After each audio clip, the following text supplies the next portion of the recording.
Call us up at 866-378-8393. You're listening to high school football action on the Voice of the Gold.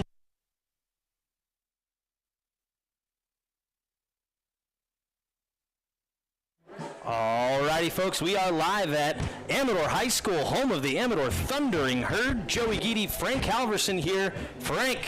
Well, here we are, week number 3. We've got Amador comes in at 1-1. Bear Creek, the Bear Creek Bruins 0-1 in this week 3 matchup. First of all, the Amador JVs pulled out a 17-8 victory.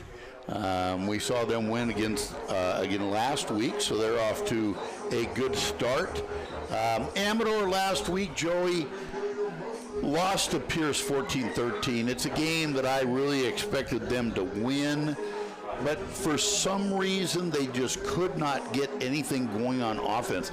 They only had 166 yards of offense, 86 rushing and 80 through the air, and most of the rushing yards came from Blankenheim. He had 80 of the 86 rushing yards. I did not think he had what I would call the normal Brad Blankenheim game that I'm used to. He was 9 for 16 for 80 yards, and it just turned into a more defensive affair. On the good side of it, you know, defense was the Buffalo's problem last year. Right. It wasn't the offense. And the defense did a good job last week holding the Pierce to 14 points. However, it did turn into a loss, and it was a little bit disappointing. He was the leading rusher with 91 yards and a touchdown, most of it on one large run. McPartland was the leading receiver, which, you know, early in the season I expected him to be 7 receptions, 65 yards. But they could not get the running game going outside of Blankenheim with their 2 receivers, or their 2 running backs, and that's Santos and Nunes. So hopefully they're going to get that corrected tonight and get a little more of an offensive explosion, kind of what I've expected to be their strong point this year. Bear Creek on the other side, they've only played 1 game. They lost last week to Modesto, 22-10, but they've got some interesting kids on this team.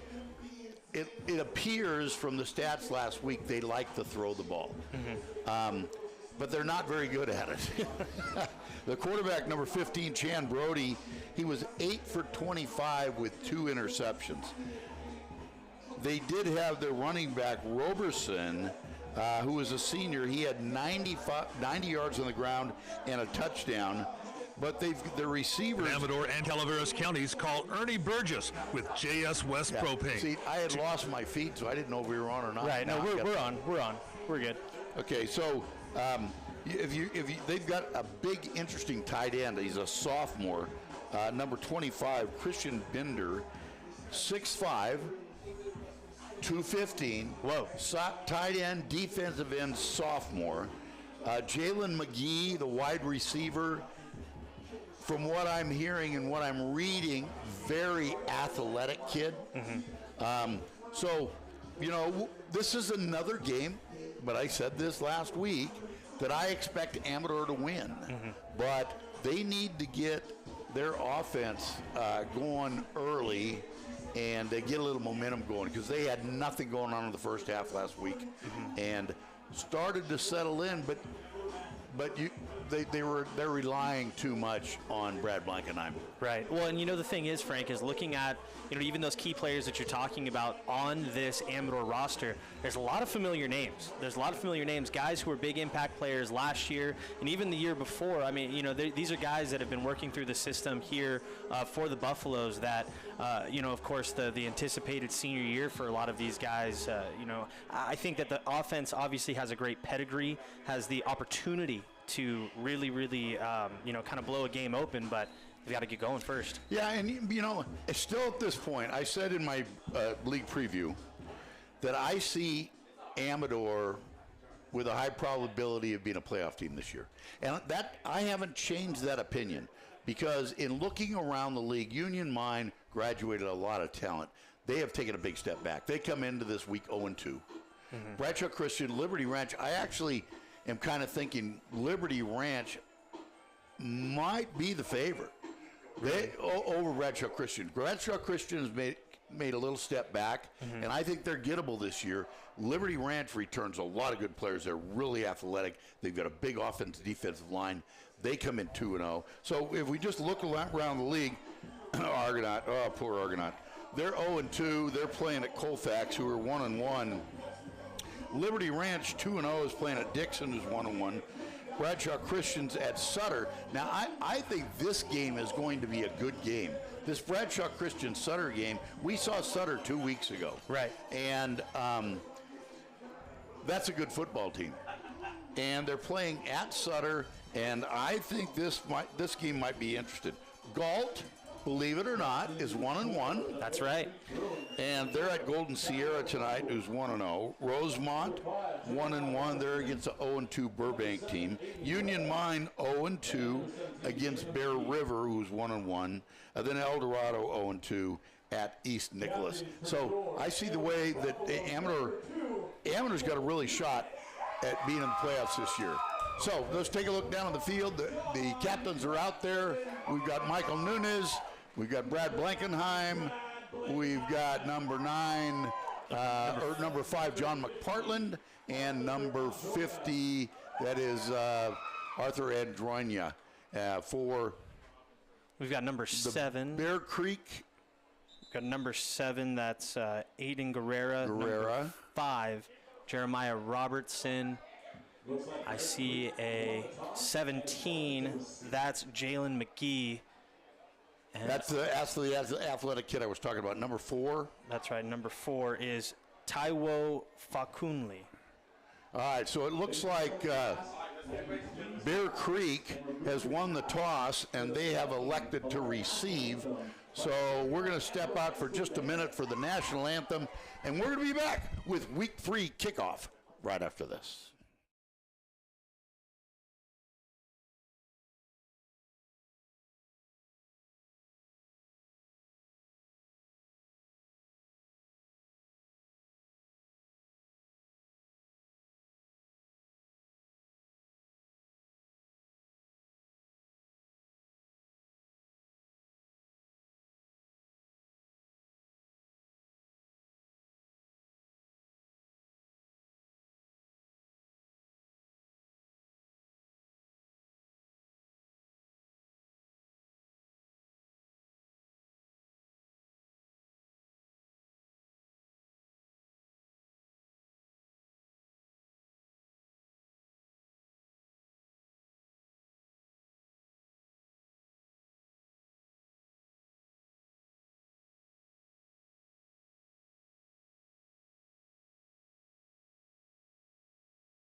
We are back live at Amador High School. Joey Geedy, Frank Halverson here for Friday Night Lights, the Amador Thundering Herd versus the Bear Creek Bruins of Stockton. Joey Geedy, Frank Halverson, and Michael Brashear down there playing the national anthem on his clarinet. Amador band. That's right. That's right.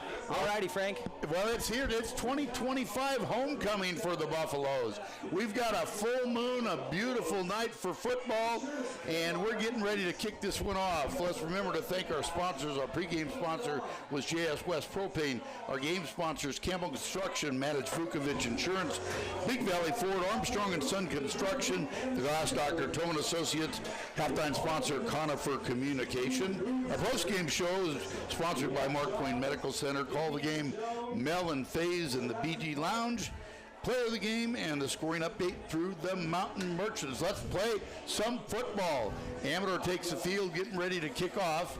Their do-everything ball player, number 9, Brad Blankenheim. You know, Frank, it's funny. I talked about that on this week's Pigskin preview. Run, pass, kick. What can't this kid do? Extra points, punts, kickoffs. He's a pitcher. He's a shortstop. He doesn't come off the field. So Blankenheim's out to get this one underway. Back deep for Bear Creek. It looks like number 7. Is that him? No, looks like he's got a 2-digit. You need to turn around, son, if you want to get some recognition. All right, here we go. There's a kickoff, a low line drive, bounces at about the 25, field at the 20, across the 30. Oh, and the turf monster got him, and down he goes at about the 33. That's right, Frank. That was number 14 on the return there, Zadrian Rosales. And I talked with actually one of the Bear Creek coaches before this, talking about this new turf that both Amador and Argonaut have. And it's slick out there. I'll tell you what, it's very slick. All right, so the Bruins are going to take over 1st and 10 from the 32-yard line.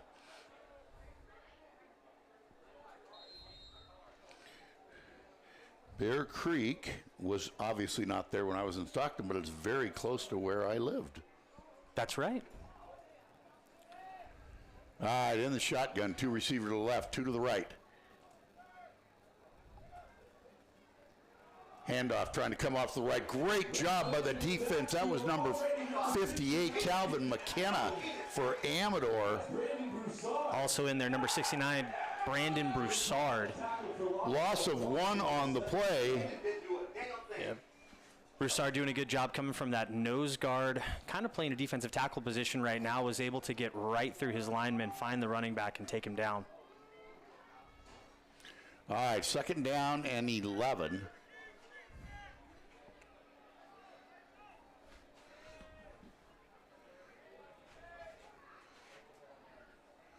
Same formation, 2 receivers left, 2 receiver right. Wants to throw. Incomplete. Oh, great defense there, too. Intended receiver was number 7. That's Aiden Guerra. Great coverage there by number 1, Cyrus Olson. Was able to stay on the hip and swat the ball away. Great technique for the corner. 3rd down and long for the Bruins. Shan Brody, the quarterback, is a senior.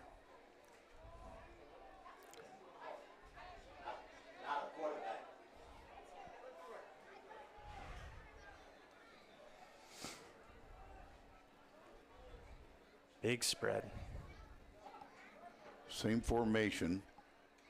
Now we get motion from the right side.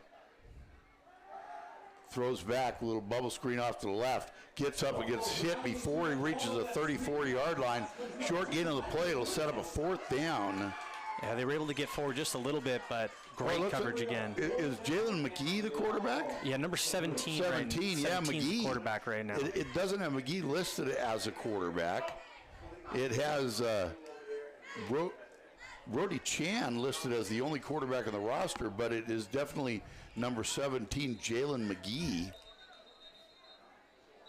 Chan had most of the snaps last week. As I said, he was 8 for 25 with 2 interceptions, so that might have been why the change.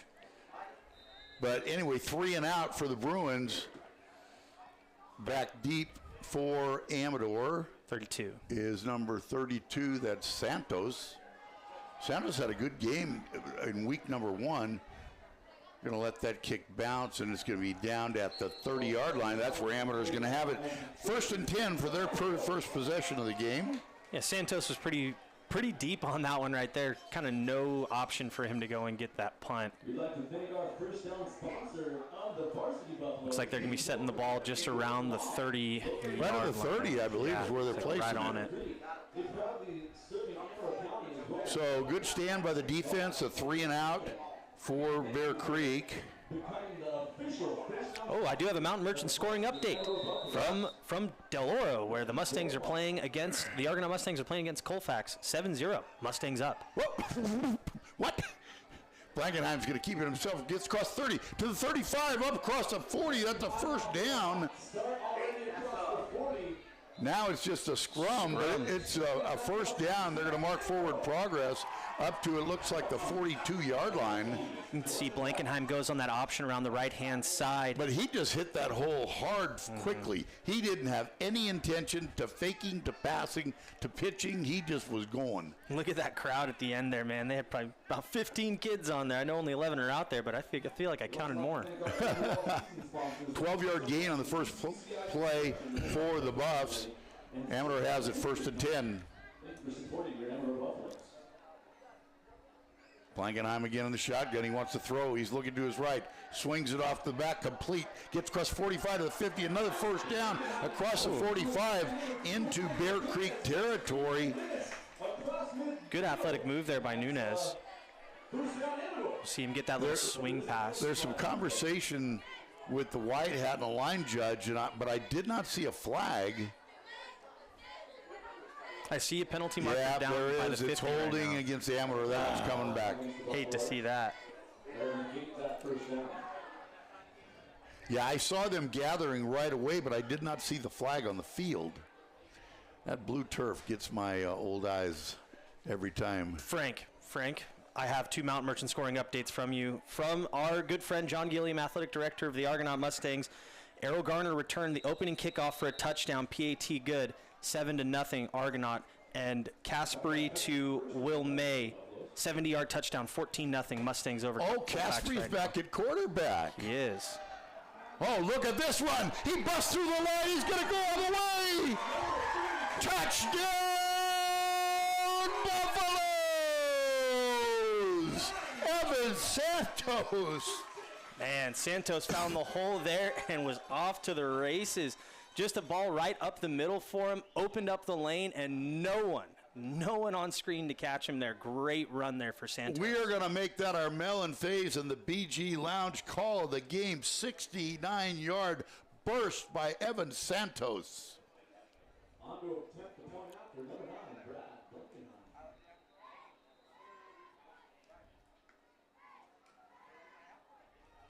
That was quick and deadly.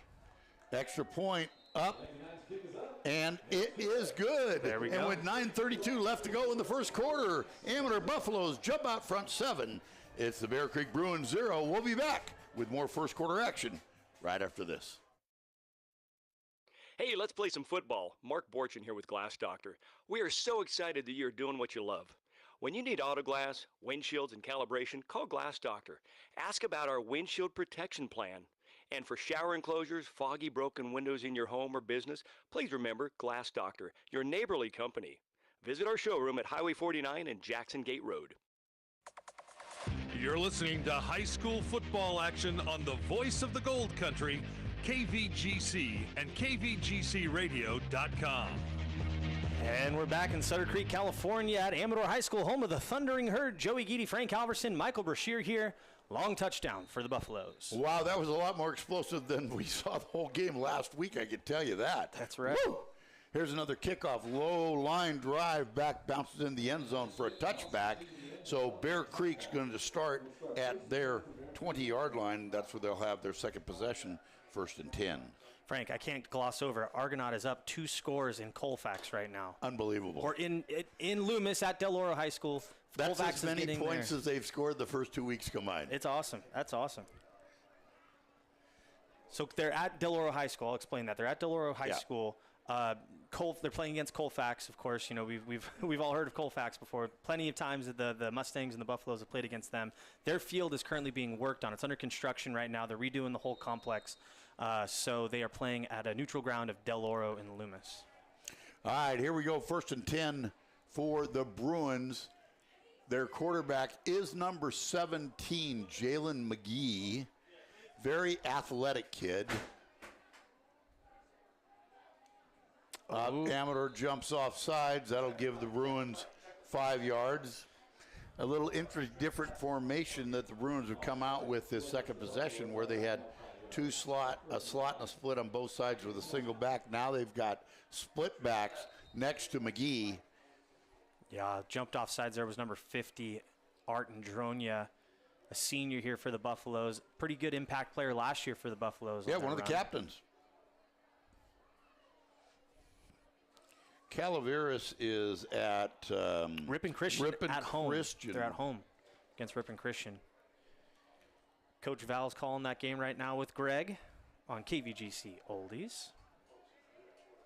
All right, so here we go. McGee in the shotgun. Motion comes from the right side. Two backs, one on the left, one on the right. Now motion comes from the right. Now he's going to set up. Handoff, trying to get away from your right, and nothing going on. Just a great job by that left side of the Buffalo line. Several down there. Number 10 was there for the Buffaloes. That was DeCarlo. And number 10 looked like number 2. That's Michael Nunez, and number 56, Middlestat. Nunez had a good game defensively last week. Do we even have – I don't think we've got a 10 on the list right now. DeCarlo's 11. I'll hop over and ask TJ in a second. Yeah, I've got him at 11. No, 10's down there. Second down. Well, no, I saw a 10, but, there's a couple kids in this team that have Riley split Sanders. numbers. Riley Sanders. That have split numbers. There we go. McGee's looking, rolling to his right. Now he's in trouble, going to use his legs. Oh, and he gets hammered. Man. And there's a flag. That's going to be helmet-to-helmet contact. And you look at the replay here. He's rolling to his right, and he's looking. Now he takes off. He gets hit, and then hit again by number 2. Yeah, that was Nunez. Michael Nunez, and the flag came out as McGee's helmet came off. And, man, he got hit hard.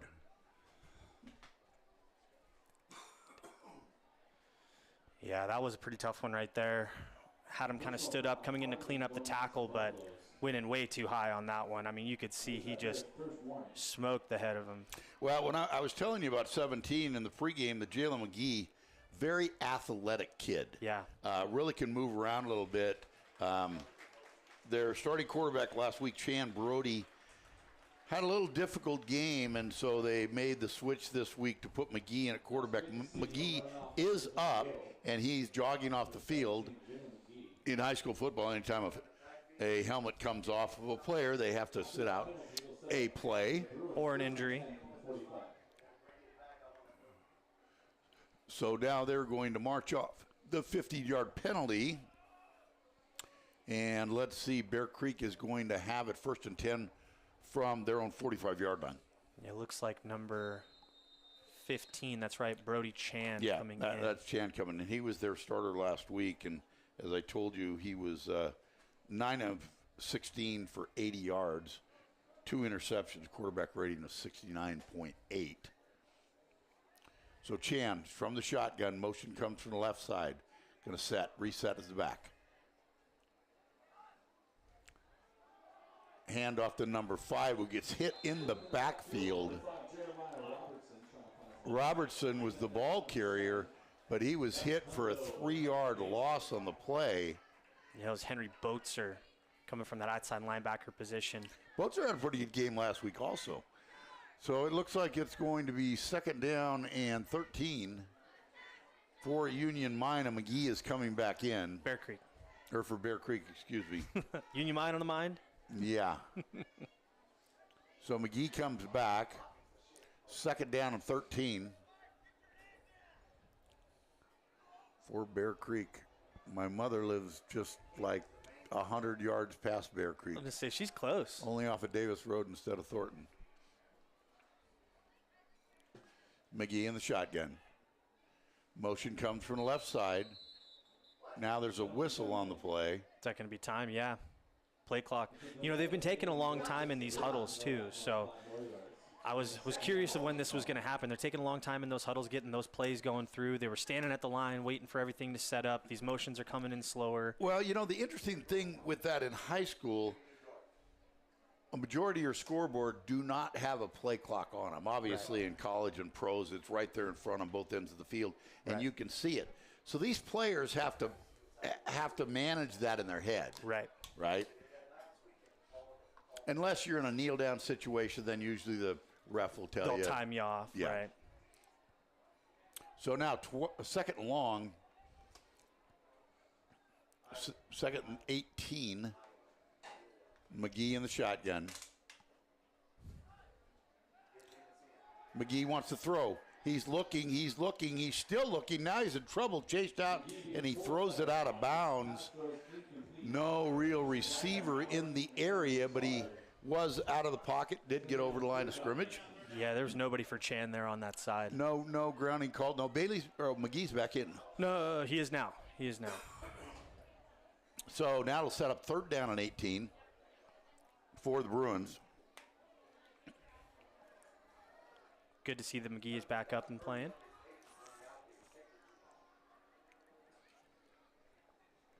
Third and long. Tough down and distance here for the Bruins. Here come the Buffs on a blitz. Coming hard from the left side. Throws it up. Way short, way incomplete. That pressure coming from the right side, Joey, made him to get rid of that football a little earlier than he wanted to. That'll set up a 4th down. You know, I noticed in the second half last week, they dialed up a lot of blitzes for Amador. Right. And it really made it difficult. I'll tell you what, this is my first time having an opportunity to see Amador this season, and this defense is strong. This is a much stronger start to this defense than they had last season. Oh, well, that was their Achilles heel, right? So back deep, I believe, is Nunes for the Buffs. 4th down and 18.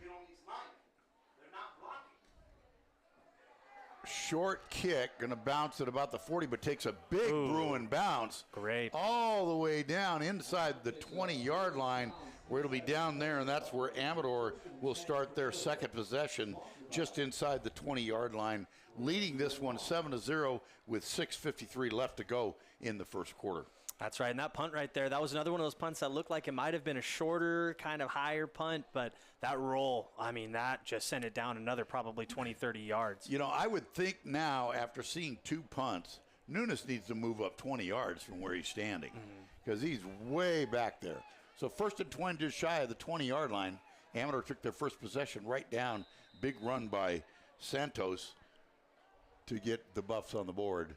Blankenheim wants to throw. He's rolling to his right. Now he's looking. He's still looking. Gets a nice little block. Now he's going to take it himself and slip out of bounds after a gain of about 5 yards. And again, that's something that they're going to have to contain all night long. Blankenheim is dangerous on the ground just as much as he is through the air. I think he was looking for his big receiver, McPartland, on that. Little bit of pressure, but the back really did a nice job picking up that pressure. Gave him some time to move it forward for a 5-yard gain. 1st and 5 for the Buffs. 3 receivers to the left. Blankenheim's rolling that way. Now he's looking. Still looking. Throws over the middle. Complete. We do have a penalty marker pretty deep back towards the line of scrimmage. That was McPartland on the catch, but let's see what the flag is. You got to guess in that area, it's got to be a holding against Amador, I would think. Right. No, ineligible man downfield. Interesting call on that type of play. Well, you know, you're breaking the pocket, everything's rolling, you're in a scramble. Lineman steps forward a little bit, pass is made. Little confusion there, especially with the running quarterback, too. You always have to be conscious. So that'll back him up 5 yards, so eliminate the 5-yard gain on 1st down back to the 20, so it'll be 2nd down and 10.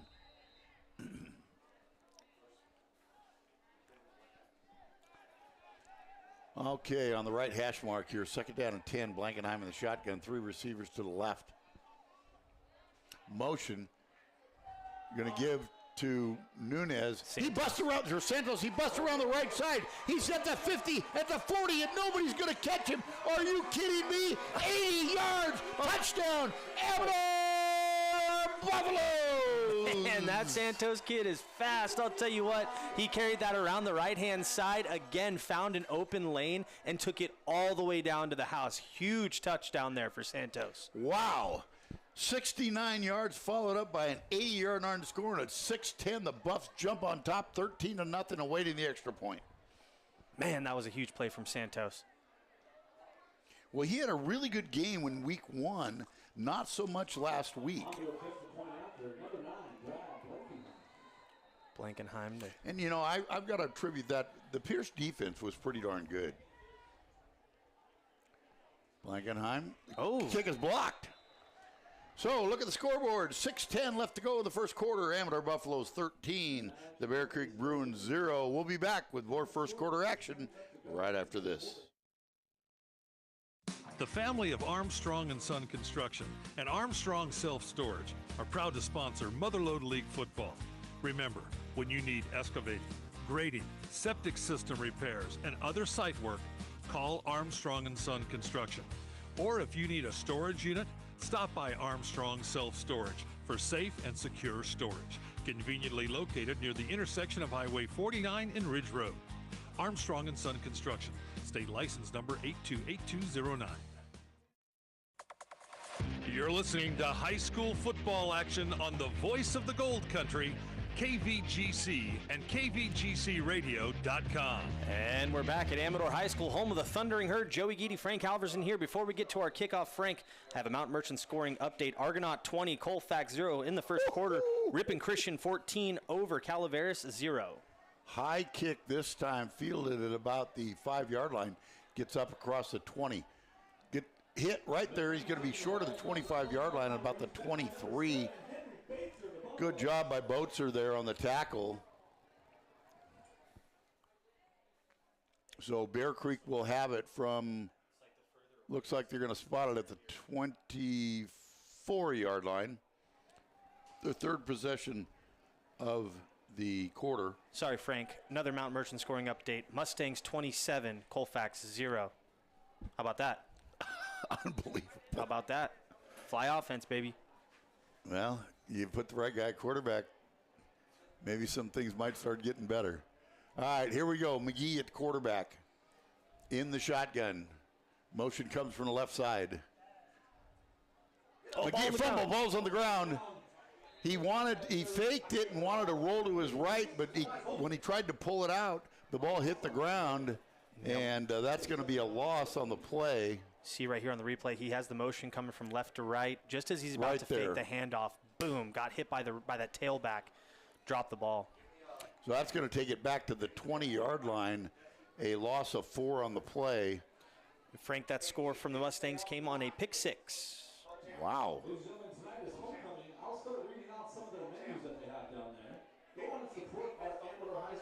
I heard him announce earlier, Coach Bill Baker was back for homecoming. That's right. He's down on the sideline somewhere. Second down and 14 for Bear Creek. Motion again comes from the left side. They're going to give it to him, trying to get around the corner for the sweep. He slips, and he's down after maybe a gain of 1. So that'll set up a third down and 13 for the Bruins. Again, that turf, I'll tell you what, it is slick out there. They're trying to make these cuts that they normally can make, but they're just falling right down.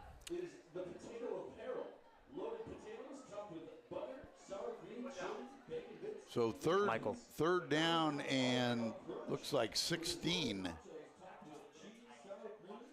So again, the Bruins are playing behind the sticks in difficult down and distance situations here. Amador gets a stop here. They should get the ball back in good field position. With nice sauces of caramel, white chocolate, and dark chocolate. I'll continue that menu after this play. McGee again in the shotgun. Can they take a long time? He's throwing. He's looking. No, it was a handoff inside. Yeah. Draw. Faked me out. Got to about the 29-yard line. That'll set up a fourth down and 6. Almost like a halfback dive. He has a read right down there, looking to see if Sanders was going to dive in or go out. Hands the ball off. Good carry there by number 5, Jeremiah Robertson. Another 3 and out for the Bruins.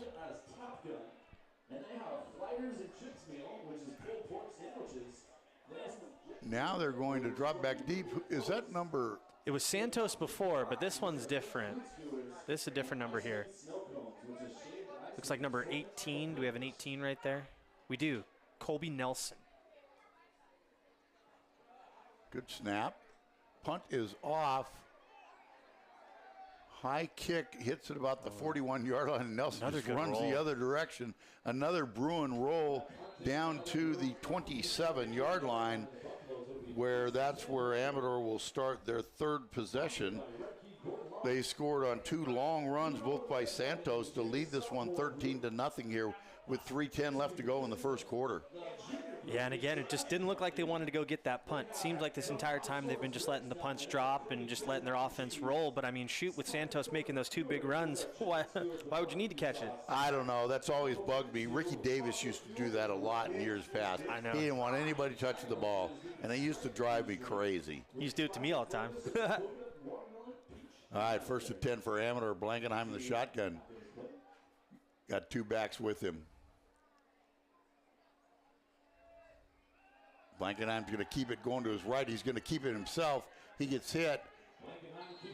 Short gain of about 3. It looked like he didn't know what he wanted to do with that one. Went for that option. He saw the backer there just kind of standing on the outside. Look at the pitch man there, though. He had a blocker out in front. Wide open. He could have pitched it there, and I mean, that might have been another touchdown. Absolutely. He had the blocker out in front that took on the corner, and there was nobody else home. 2nd down and 7.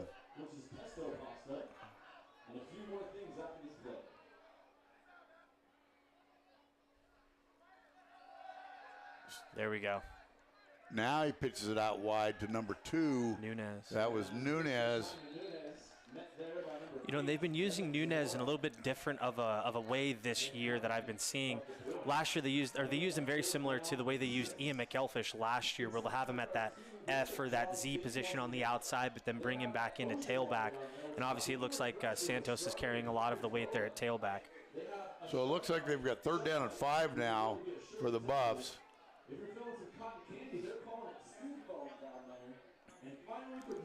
Yeah, and the pistol there.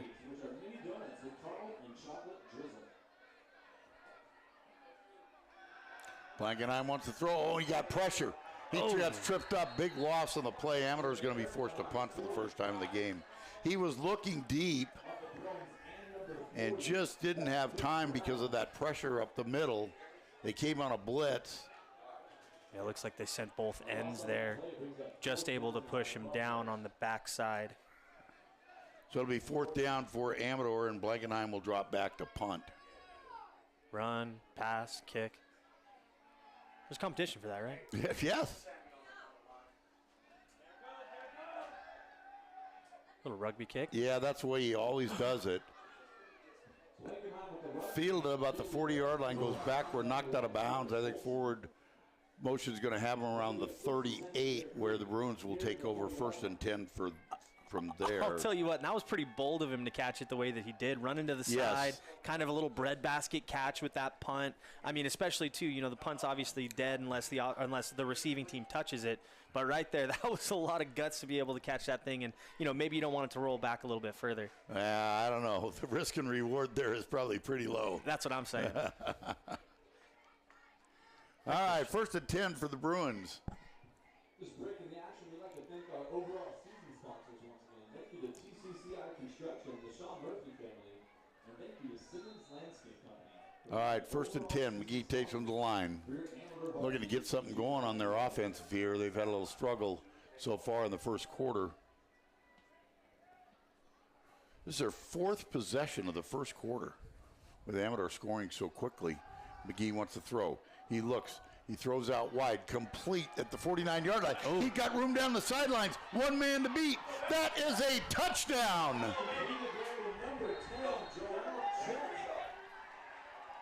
62-yard touchdown. The defensive back fell down. Yeah, just off to the races right there on the coverage was number 1, Cyrus Olsen. Had great coverage on him, but made that slip just as the pass was thrown. And that was enough for Joel Chet to make the touchdown. 62 yards. That was from McGee to Chet. All right, let's put Joel's over at the X, and let's put Richard back at the D. Ooh. The kick is up. and it's good. Batted, but the kick is up, and the kick is good. So quick look at the scoreboard. Minute 7 left of the third quarter. There's been lots of action so far. Amador Buffaloes 13, Bear Creek Bruins 7. We'll be back with more first quarter action right after this. For all your land surveying and civil engineering services, call Toma & Associates at 223-0156. Whether you're building a fence and need to know where the property line is to complete boundary surveys, Toma & Associates can help. Lot surveys, boundary line adjustments, parcel and subdivision maps, FEMA certificates, septic and grading plans, among the many services Toma & Associates provides. Call 223-0156, serving the Mother Lode since 1967. You're listening to high school football action on the voice of the Gold Country, KVGC and KVGCradio.com. And we're back at Amador High School in Sutter Creek, California, home of the Thundering Herd, where the Thundering Herd take on the Bear Creek Bruins. Joey Geedy, Frank Halverson, Michael Brashear. A quick Mount Merchant scoring update. Calaveras High School on the board, 14-7, with 10 minutes left in the second quarter. Frank? Well, it's been a track meet so far. We've got 3 touchdowns, and the shortest one was 62 yards. So pretty entertaining first quarter, I would say. Absolutely. All right, Amador back to receive. Ooh. Here's the kick, a short kick. Fielded about the 25-yard line, a little over-the-head action. Turns it upfield, gets across the 40, tripped up just at the 47-yard line. Oh, my, number 21. That was Tommy Gunn. That's great. You see him catching it back over the top. And as he's going, he finds that open lane and just hits the hole. Man, if he finds that extra gear, he's gone. Got one guy left there. Yeah. Wow.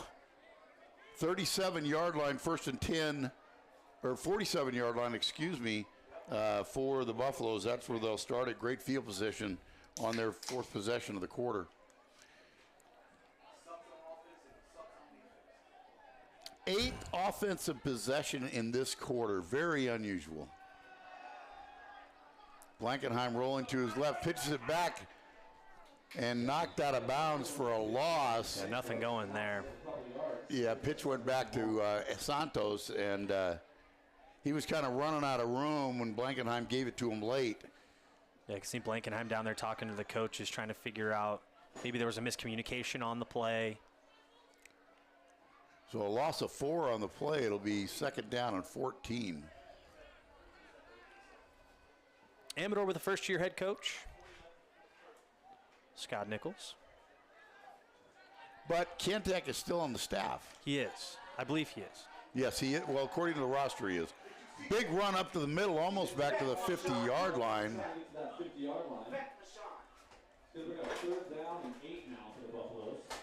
So 3rd down and 8. That was Santos on the carry. Be just shy of the 50-yard line at the 49. 3rd down and 8.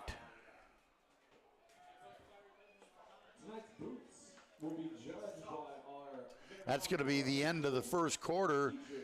That's 1 quarter in the books. Amador 13, Bear Creek 7. We're going to be back. Second quarter action right after this. Big Valley Ford Lincoln is your regional commercial van and truck headquarters. The expert sales team will help you get behind the wheel of the car or truck that's right for you, and their service department will keep that vehicle running at peak performance. Visit the team at Big Valley Ford Lincoln for a variety of new and used cars and trucks, commercial vehicles, parts, service, and financing. Big Valley Ford Lincoln, your full-service dealership on the web at bigvalleyford.biz and in the Stockton Auto Mall off Hammer Lane. You're listening to high school football action on the voice of the Gold Country, KVGC and KVGCradio.com. And we're back at Amador High School, home of the Thundering Herd, where the Amador High School Buffaloes take on the visiting Bear Creek Bruins out of Stockton. End of the first quarter. Joey Geedy, Frank Halverson, and Michael Brashear went down to play with the band. So Christian Cardona is here with us. Frank? Christian on the camera. That's right. That's right. Right there, Christian, right on the team. There we go. Atta girl. She apologizes to everybody, she says. She's smart. great with the camera, but apparently not this camera. Very smart young lady. I'll bet she learns quick. Oh, yeah. Oh, yeah. She's a UOP grad, you know. They all do. Hey, yeah. Go Tigers. All right, 3rd down. Motion comes from the left side. Oh. There we go. That was pretty late on that one. I mean, he very obviously moved right away. Yeah, you were either going to call it or not. Now they're saying illegal procedure against the Buffs. Yeah, that was Henry. I guess it's Bateser is what they said. Henry Bateser. Well, I believe I know the family, and I'm going to call it different. It's Boatser. I heard TJ say Bateser. I don't know. I did. I heard him say Bateser also. There's an O in there, so.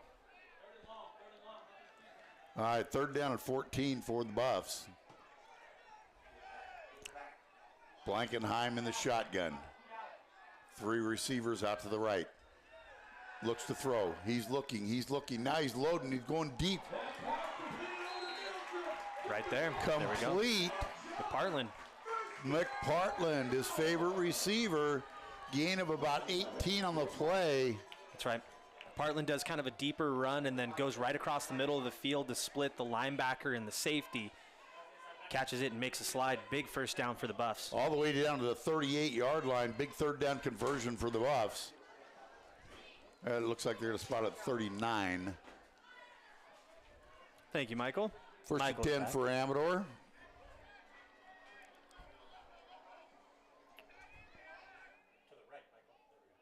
Motion comes from the left side. Blankenheim's going to keep it himself. Gets hit. Falls forward up to about the 36. Yeah. Gain of 3 on the play. Not a whole lot going on that one. Good defensive flow from Bear Creek to that left-hand side of the defense. Looks like they've got some pretty good size down there, too. Bear Creek looks like I was looking at the roster. A couple 250s, 255. 2nd down and 7 for Amador.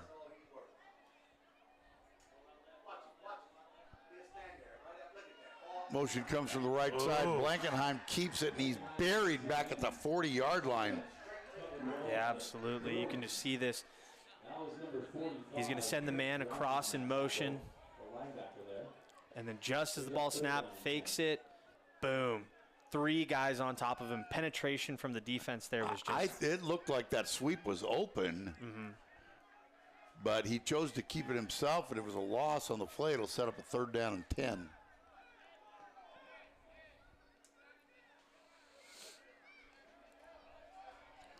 All right, Buffaloes with another 3rd and long. Converted the last one. Look for McPartland. No, going to give it to him coming around the right side. Still on his feet. Got the 1st down and more. Wow. Yeah, upended right there. There's number 18 right there, Colby Nelson. 2 big 3rd down conversions on 3rd and long. Good job keeping his feet, walking the tightrope there, and then it just gets upended. Right down to the 20-yard line, so it'll be 1st and down from the 20.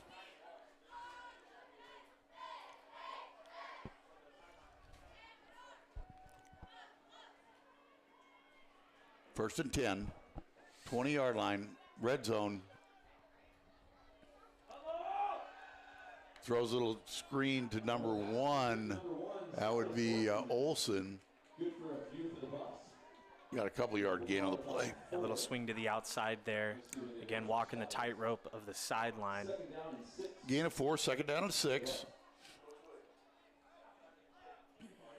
This is where it gets critical. You're in that red area right now. Critical time for the Buffs to score.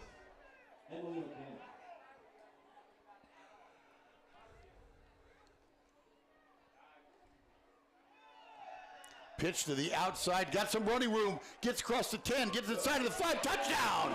Touchdown, Amador! Michael Nunez. A great job by Nunez taking the ball there around that outside. He's very patient, too, at the end. He sees that he has a lead blocker out there, is able to kind of maneuver and then finally get into the end zone. Big touchdown for the Buffs. Michael Nunez. 9:46, 19-7, awaiting the extra point.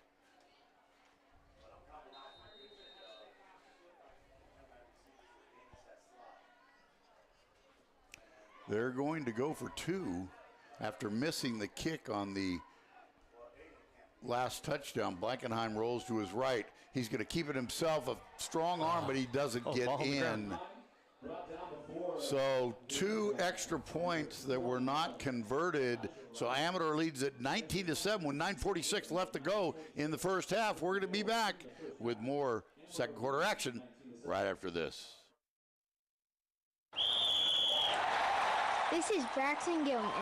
In the game of life, unexpected hits can come out of nowhere, just like on the field. But with Matic Vukovic Insurance, you can tackle those surprises head on, whether it's auto, home, business, or life insurance. My dad at Matic Vukovic has the playbook you need to stay protected, on and off the field. This is Mila Gilman. I want you to call my dad at Matic Vukovic Insurance in Jackson today at 223-4040. They're the trusted local team for all your insurance needs. Hi, I'm Bo Gilman, owner of Matic Vukovic Insurance, where you can always count on a win. You're listening to high school football action on the voice of the Gold Country, KVGC and KVGCradio.com. And we're back. There's a kick fielded about the 8-yard line. Cuts around the right side. He's got some room. The 30, 35 to the 40. Gets pushed out of bounds at around the 43-yard line. Good return by the Bruins. They'll have good field position to start this possession. Yeah, definitely. Great job received there by number 17, Jalen McGee, who has been playing quarterback again for the Buffaloes. Or for the Bruins. What am I talking about? The Bruins.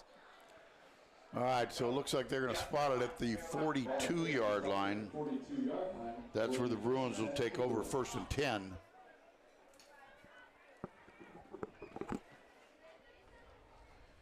(19-7), Amador with the lead. 2 missed extra points. That hurts. 1st and 10, McGee in the shotgun.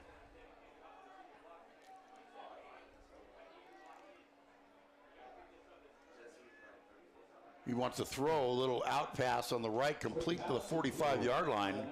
He was swallowed up right away by Nunez. Gain of 3 on the play. It'll set up a 2nd down and 7. Yeah, reception was made by number 2, Michael Lemus. Senior for Bear Creek.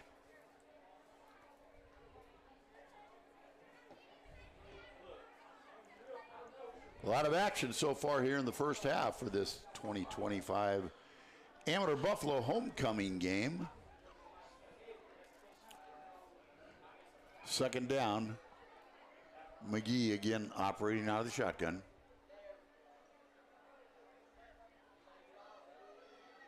Now motion comes from the right side.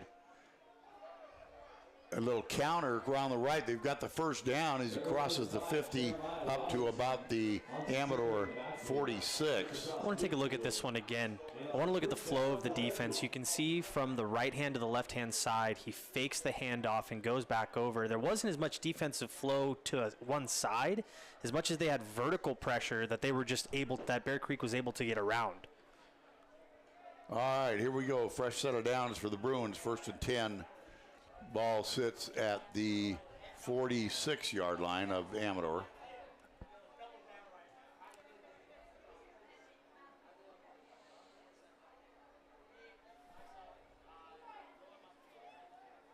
Again, takes his time. They do. McGee looking to throw. Receiver slipped as he was coming out of his break. Incomplete pass. The intended receiver on the play was number 81, Richard Lara. Ball falls incomplete. It'll be 2nd down and 10. And again, I'm just, they're taking a long time getting into this. I can understand why maybe that delay of game penalty came earlier there. Long time in the huddle, stands up there, kind of almost surveys what's going on with the defense for a long time. Well, you got to remember, he didn't start a quarterback last week. Right. So, you know, he's probably trying to get used to looking and understanding the defense. But obviously a good athlete.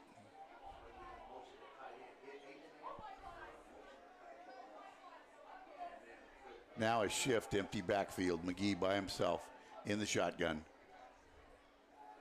He's looking. Now he's going to step forward. He's going to tuck it and run. Gets across the 40, tripped up down to the 35, but it's going to be enough for a first down. That'll move the chains and give the Bruins a fresh set of downs. Again, he's fast. You can see him sitting back in the pocket. He climbs up just a little bit, then tucks it right away. Open field in the middle there, is able to get through for that first down. So 1st and 10 at the 35-yard line for the Bruins.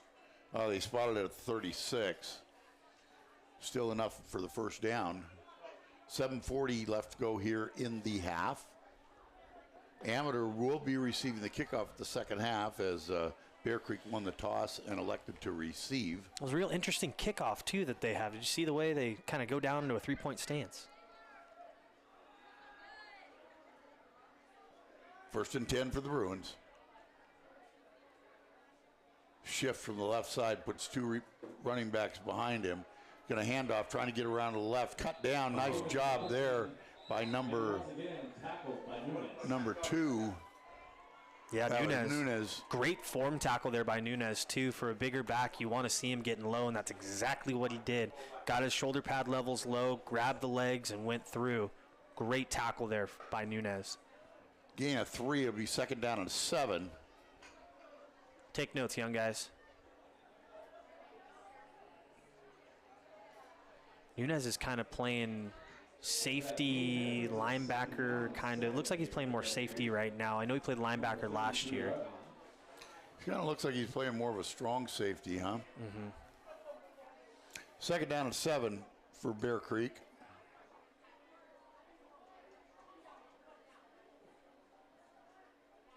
Motion from the left side. McGee's going to keep it. He's rolling to his right. He's looking. He throws it out complete. Moves forward for a first down to about the 22-yard line. Penalty marker on the field. Looks like it came back by the line of scrimmage. That'll probably be a hold. Pass was completed to number 2. Michael Loomis. Is a hold against Bear Creek. Going against the Bruins. That's right. Still 2nd down. So that's going to move that back to 2nd down. Can't shoot yourself in the foot that way. That'll take it back to the 43-yard line. So that'll have a 2nd down and 15.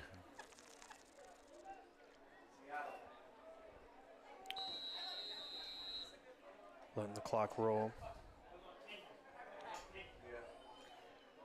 6:20 left to go here in the half. Amador with a lead, 19-7. After this, I have another Mountain Merchants scoring update.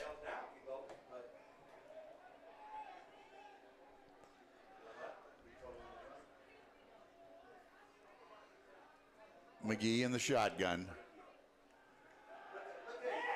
Throws it over the middle, complete across the 40-yard line.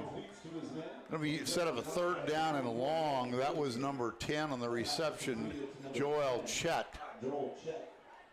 Tackle by number 44, Nolan Davidson, in his hook curls from that linebacker position. Again, our Mountain Merchants scoring update.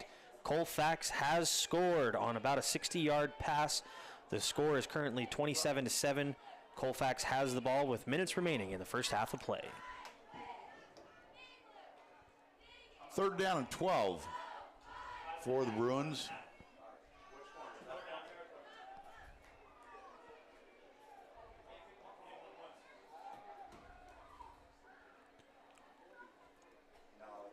Again, taking his time. They do operate slow. There's a shift off the left. McGee back alone. Empty backfield. Something happened on the snap. Everybody but the center. That'll back him up 5 yards. That'll make it 3rd and 17. Those kind of penalties on 3rd down and long already are really killers. It puts you in behind the sticks in a difficult down and distance situation. 3rd and 17.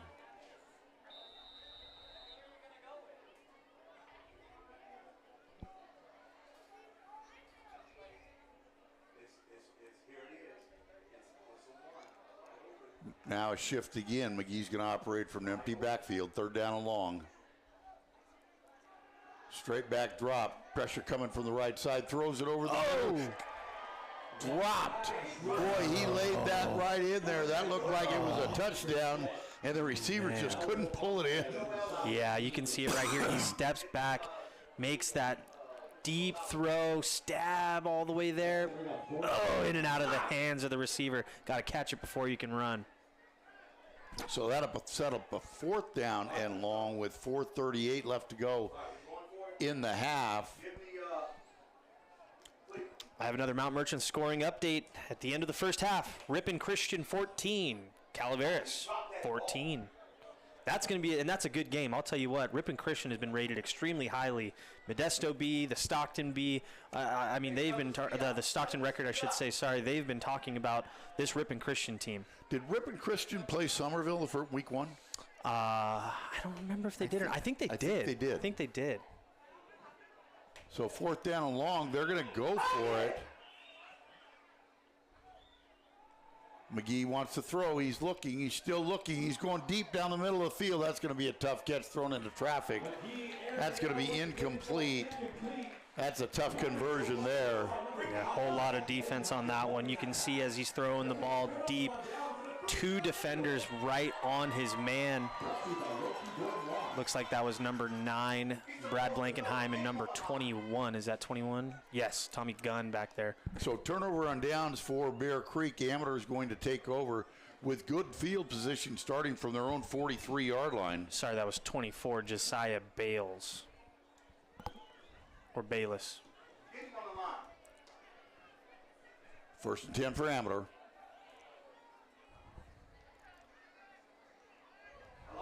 Blankenheim in the backfield with Santos. Motion comes to the right side. Now there's a whistle. I think they had 2 men moving. I think it's going to be 5 yards against the Buffs. Now let's see. Yeah, they are moving it back, obviously, against the Buffaloes there.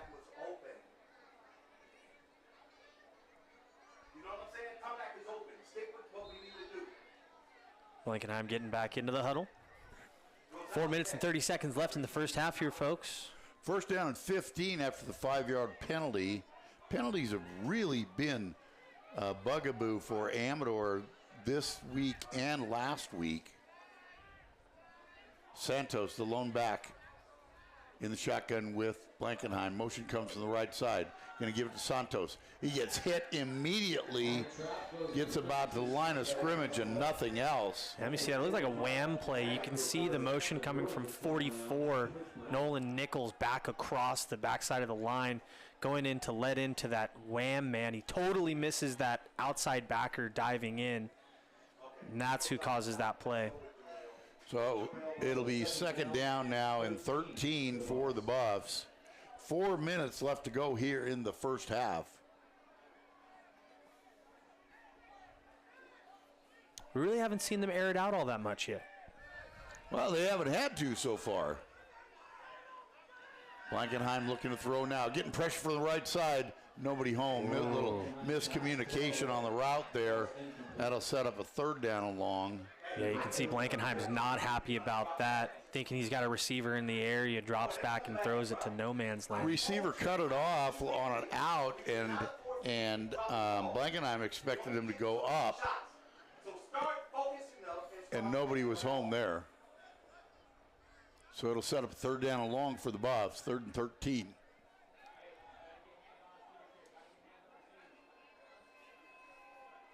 McPartland's going to line up wide right. Look for him, something over the middle. That would be my guess. Blankenheim rolling to his right. Oh, and he gets hammered in the backfield for a loss. Going to set up 4th down and long. So Amador's going to be forced to punt. Clock continues to run with 3:25 left to go in the half. Both teams still have all 3 timeouts.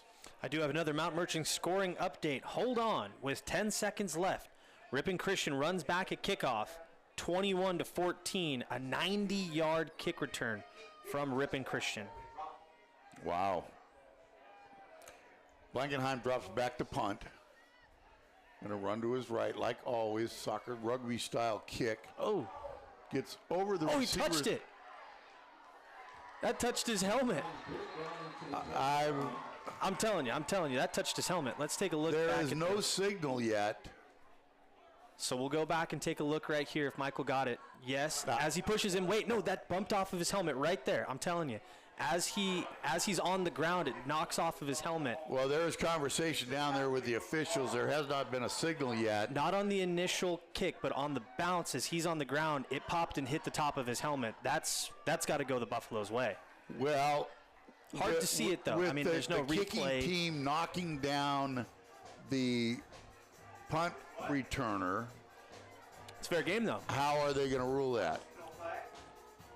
Both teams are pointing in opposite directions. It's got to be fair game though. He's quote unquote a blocker at that point, right? Still no signal. I do have another Mount Merchant scoring update in the intermediate. Errol Garner has scored another 40-yard touchdown run. Argonaut 34, Colfax 7, 3 minutes remaining in the first half. Unbelievable. Official timeout. Nope, Bear Creek is going to keep the ball. Penalties on both sides. So I imagine they're going to call Amador for not allowing the receiver to get to the ball. That's what knocked him in to the ball. Frank, is this the old redo? They're going to redo it. The old redo. Ask my dad about the redo. They're going to redo it. The old redo. I've been doing this for a long time. That's oh. You just texted me, no, the redo. The old redo, 2:54. They're going to back it all up like it didn't even happen and do it again. Offsetting penalties there. So Blankenheim's going to go back into punt formation, 4th down and 9. A bounce. Blankenheim picks it up on a bounce. Now he's looking. He's going to keep it. He's got room going around his left. He gets across 50. He's got the first down across the 40. Still in bounds. Gets knocked out of bounds at around the 33-yard line. First down, Amador. Great job by Blankenheim finding something out of nothing, looking to the roll into that right-hand side, and then finally sees an open lane to the left, and again, he's dangerous on the ground. Well, it was a low snap. He picked it up on a bounce like a shortstop and was able to advance it forward for the first down, 1st and 10 at the 33-yard line. It's funny you say that because he does play shortstop for the varsity Amador Buffaloes baseball team. Good pitcher, too. 1st and 10. 2 backs in the backfield with Blankenheim. Motion comes from the right. Straight ahead handoff to Santos. Gets across the 30, across the 25. Nice gain on the play. Going to be stopped a couple yards short. Be 2nd down and short. You know, Santos runs a little bit taller, but he hits the hole fast. He's not as patient of a runner, I'd say, as some of the other backs, but he really relies on that speed to get him that extra push. So that'll make it 2nd down and 2. Gain of 8 on the play. Another Mount Merchant scoring update. Colfax scores. Current score over in Del Oro in Loomis. Argonaut Mustangs 34, Colfax Falcons 14. 2nd down. Blankenheim's going to keep it himself. He's got the first down, still on his feet. Gets up to about the 17-yard line. It'll be 1st and 10 for the Buffs. Yeah, and gets around to the outside over there. Got thrown down pretty hard at the end, but it looks like he's all right. Nunes is over there talking to him. Yeah, tackle was made by number 81, Lara, for the Bruins.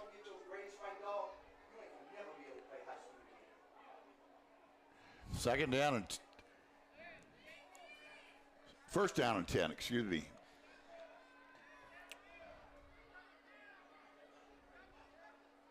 Blankenheim going to his left. He's going to keep it. Ooh. He gets cut down right away at about the late flag. Extracurriculars over there. Looks like that's a penalty.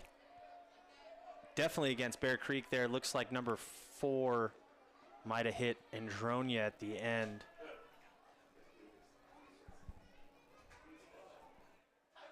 Let's see what the call is. Yeah, definitely going to be. Michael told me he had it and I didn't replay it. I should have. Personal foul against Bear Creek. Yeah. Going against the Bruins. That'll move it up and make it second down and first and goal. Looks like it'll be second down and inches. Also want to give a quick shout out to one of our listeners right now, Jacob Turovskis. Okay, second down and 1. Now they've remarked it. Blankenheim straight ahead forward to Nunes. Nunes pushes forward across the 5-yard line for a first down. Now it'll be first and goal for the Buffs. With 1:13 left to go, the clock stops as they reset the chains. Now it has started again. Amador still has all 3 timeouts, so plenty of time left on the clock with 1:06 left to go. Now Amador exercises a timeout. Yeah, so 1:06 left to go in the half. We're going to keep it right here. Timeout Amador, first and goal from the 4-yard line, leading this one 19-7. Remember, this is exactly what you want to do to double up possessions. It's the only way you can double up a possession in a game is to score right at the end and get the opening kickoff in the second. So Amador's in perfect position right now to stretch that lead out, take that lead into halftime, and receive the opening kickoff in the second half. Yeah, definitely need to capitalize on this one. I mean, try to waste a little bit of clock, too. I mean, I'd like to see them maybe punch it in at the third down, if anything. Just kind of keep rumbling forward just a little bit, and then, Well, that's easier said than done. Waste some time, right? When it presents itself, you get to the goal line and play defense. Mentioned a little shout out there to Jacob Turovskis. Just got a full ride scholarship to be a pitcher at a college back in the Midwest. So congratulations to that young man, senior this year at Argonaut. Ladies and gentlemen, if you lost your phone, come on up to the announcer's booth. I have it. If you can describe the lock screen to me. All right, here we go. First and goal for the Buffs. 1:06 remaining in the half. First and goal inside the 5. Blankenheim in the shotgun motion coming across the right. Into the end zone for touchdown! Amador! Colby Nelson. Man, and he was fast going around that right-hand side, too. You can see him completely untouched getting into the end zone. Easy score there for Nelson. 1:02 left to go in the half. Amador to attempt the extra point. Looks like they're going to keep the offense on the field. Well, they're trying to catch up from those 2 previous missed extra points.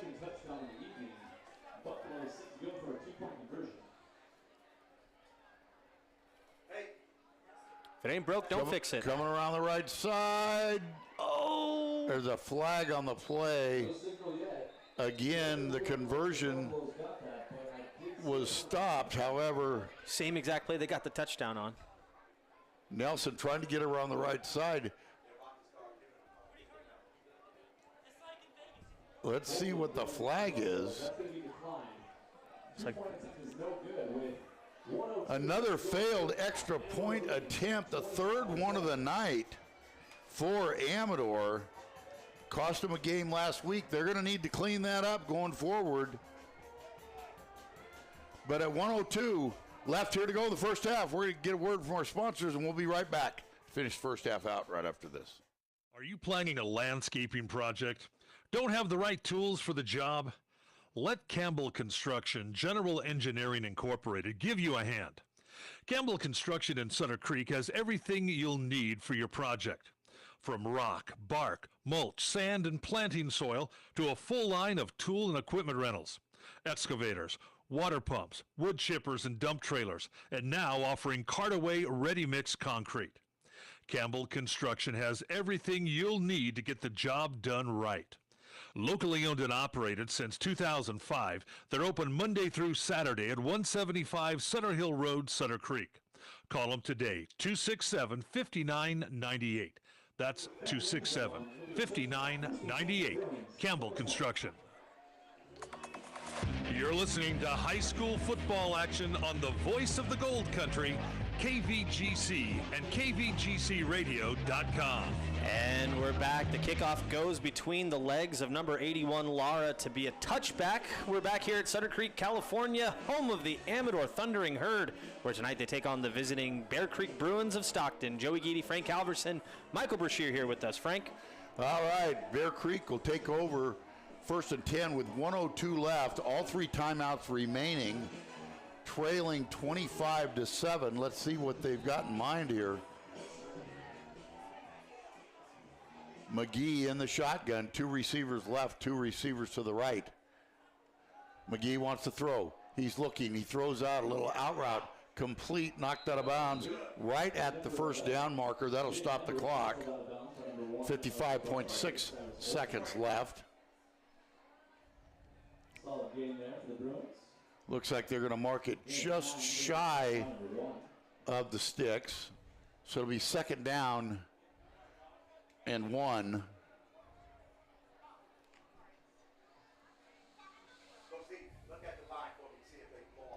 Got to think they're going to be shooting the ball down the field, right?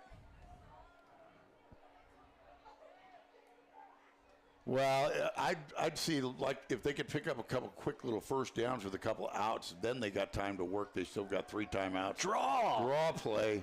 Gets across, first down, still on his feet across the 50-yard line. Now drawn out, the clock will stop in order for them to move the chains. But I would guess that Bear Creek's going to call a timeout with all 3 of them left right now with 46 seconds left. Man, that was a great classic draw. Quarterback drops back for a second, hands the ball back down. Number 5 was the ball carrier there. Jeremiah Robertson was able to just follow his lane up the right-hand side. Timeout is called. Big gain on the play.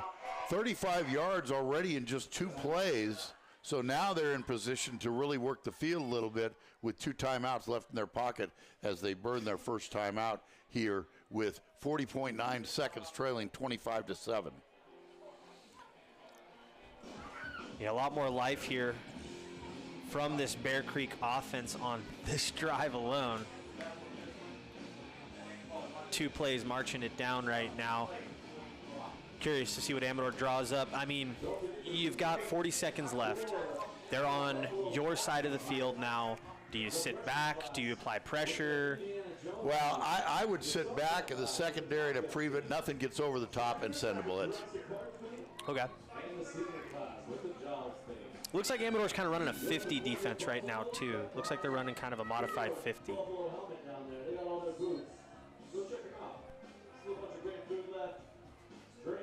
All right, here we come. Both teams out of the timeout now.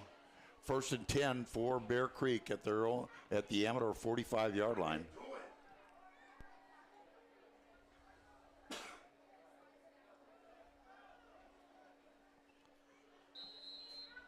Let's see what they do. Here they come. Blitz coming up the middle. Oh, McGee slips, and he's tackled for a loss. Bear Creek will take an immediate timeout. Man, that's tough. That's tough. They sent a blitz right up the middle. Looks like they're going to hurry up. No, they're going to timeout. Yeah, he slipped. Again, that pressure from the middle was just a little bit too much for him on that slip for him to get back. They have called a timeout. So the ball's back now on the Bear Creek side of the 50. 25-7, 34.3 seconds left. Bear Creek has 1 timeout left.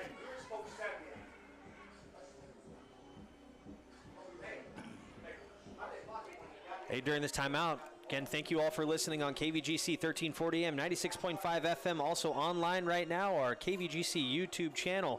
And if you haven't had a chance, go ahead and switch on over to KVGC Oldies. Listen to Coach Val and Greg as they're calling the Calaveras game versus Ripon. You know, it's just the same. Kansas City and San Diego are on YouTube tonight. Yeah. So are we. That's right. All right, here we come out. 2nd down and long. 34 seconds left. McGee in the shotgun. Amador's coming again. Blitz come again. He's got pressure. McGee steps up. He's going to and he slipped again as a flag comes in. Man, it is that turf out there. It's just killing him, eating him up down there right now. So a flag on the play. Where it was thrown, I'm guessing it's a holding call. Right. The only other possibility is maybe hands to the face by the defense, but it looks like it's going against Bear Creek. Yeah, it looks like they're marching that one back. Yeah, holding against Bear Creek. And now with 28.7 seconds left and one timeout. Man. And it's going to be second down and long. Amador has 2 timeouts left. So there's a possibility that Amador's going to get the ball back. Well, and I'll tell you what, McGee did a great job stepping up into the pocket, but just as he tucks it to run, boom, foot came out from underneath him. All right, empty backfield. McGee in the shotgun. Second down and long. He wants to throw. Here comes the pressure. He's stepping up. He's throwing deep. Intercepted at about the 30-yard line. He's back across the 50 where he goes there, and there's a late flag that comes in. Intercepted by number 18, Colby Nelson. He's having himself a day there, Frank. So an interception by Nelson. Let's wait and see what the flag is. Ball was well underthrown from his intended receiver.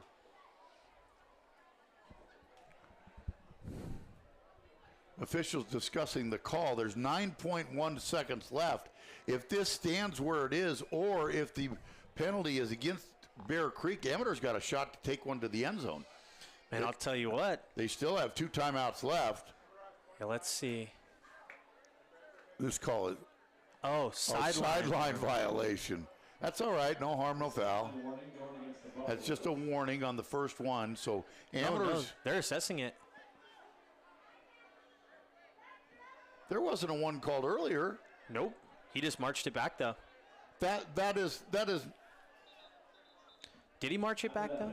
That's about where the play ended. No, it was way forward of that. So that's going to bring the ball back to the 50-yard line with 9.1 seconds left. Amador still has 2 timeouts, but probably only time to run 2 plays. Blankenheim in the shotgun. He rolls to his left. He's still rolling. He's going to throw now short, complete to McPartland with 2.9 seconds left. So this one needs to go to the end zone. Yeah, it's getting good. I'll tell you what. 2 seconds left. Take a shot, Brad. Go for it. Oh, timeout call. So Amador is going to use one of their timeouts. You don't keep them in your pocket. Nope. Might as well use them. So they've got 1 left. Both teams have 1 timeout left. 25-7. Amador in the lead with 2.9 seconds left. So Amador wants to talk about it. They will be receiving the kick to start the second half. Of course, it is homecoming today, yes. So we'll be having probably our homecoming festivities. Yes, absolutely. The crowning. I would say I've probably seen as many homecomings as anybody in their life. Yeah, I'll tell you what, for sure. All righty. I was going to give another Mountain Merchant scoring update, but it looks like it is the same. Looks like 34-14 right now in Del Oro, Argonaut against Colfax. All right, here we go. Last play of the half, 2.9 seconds left. Amador has it, second down and 3. Let's see what they draw up. 2 receivers to the right, 1 to the left. Blankenheim drops.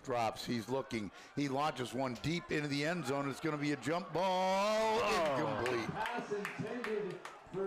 The clock never started. Now they're just running it off, and that'll do it for the half. So that'll do it for the first half of play here at Amador High School. It's their homecoming. Amador Buffaloes 25, Bear Creek Bruins 7. We will be back with our Conifer Communications halftime show right after this.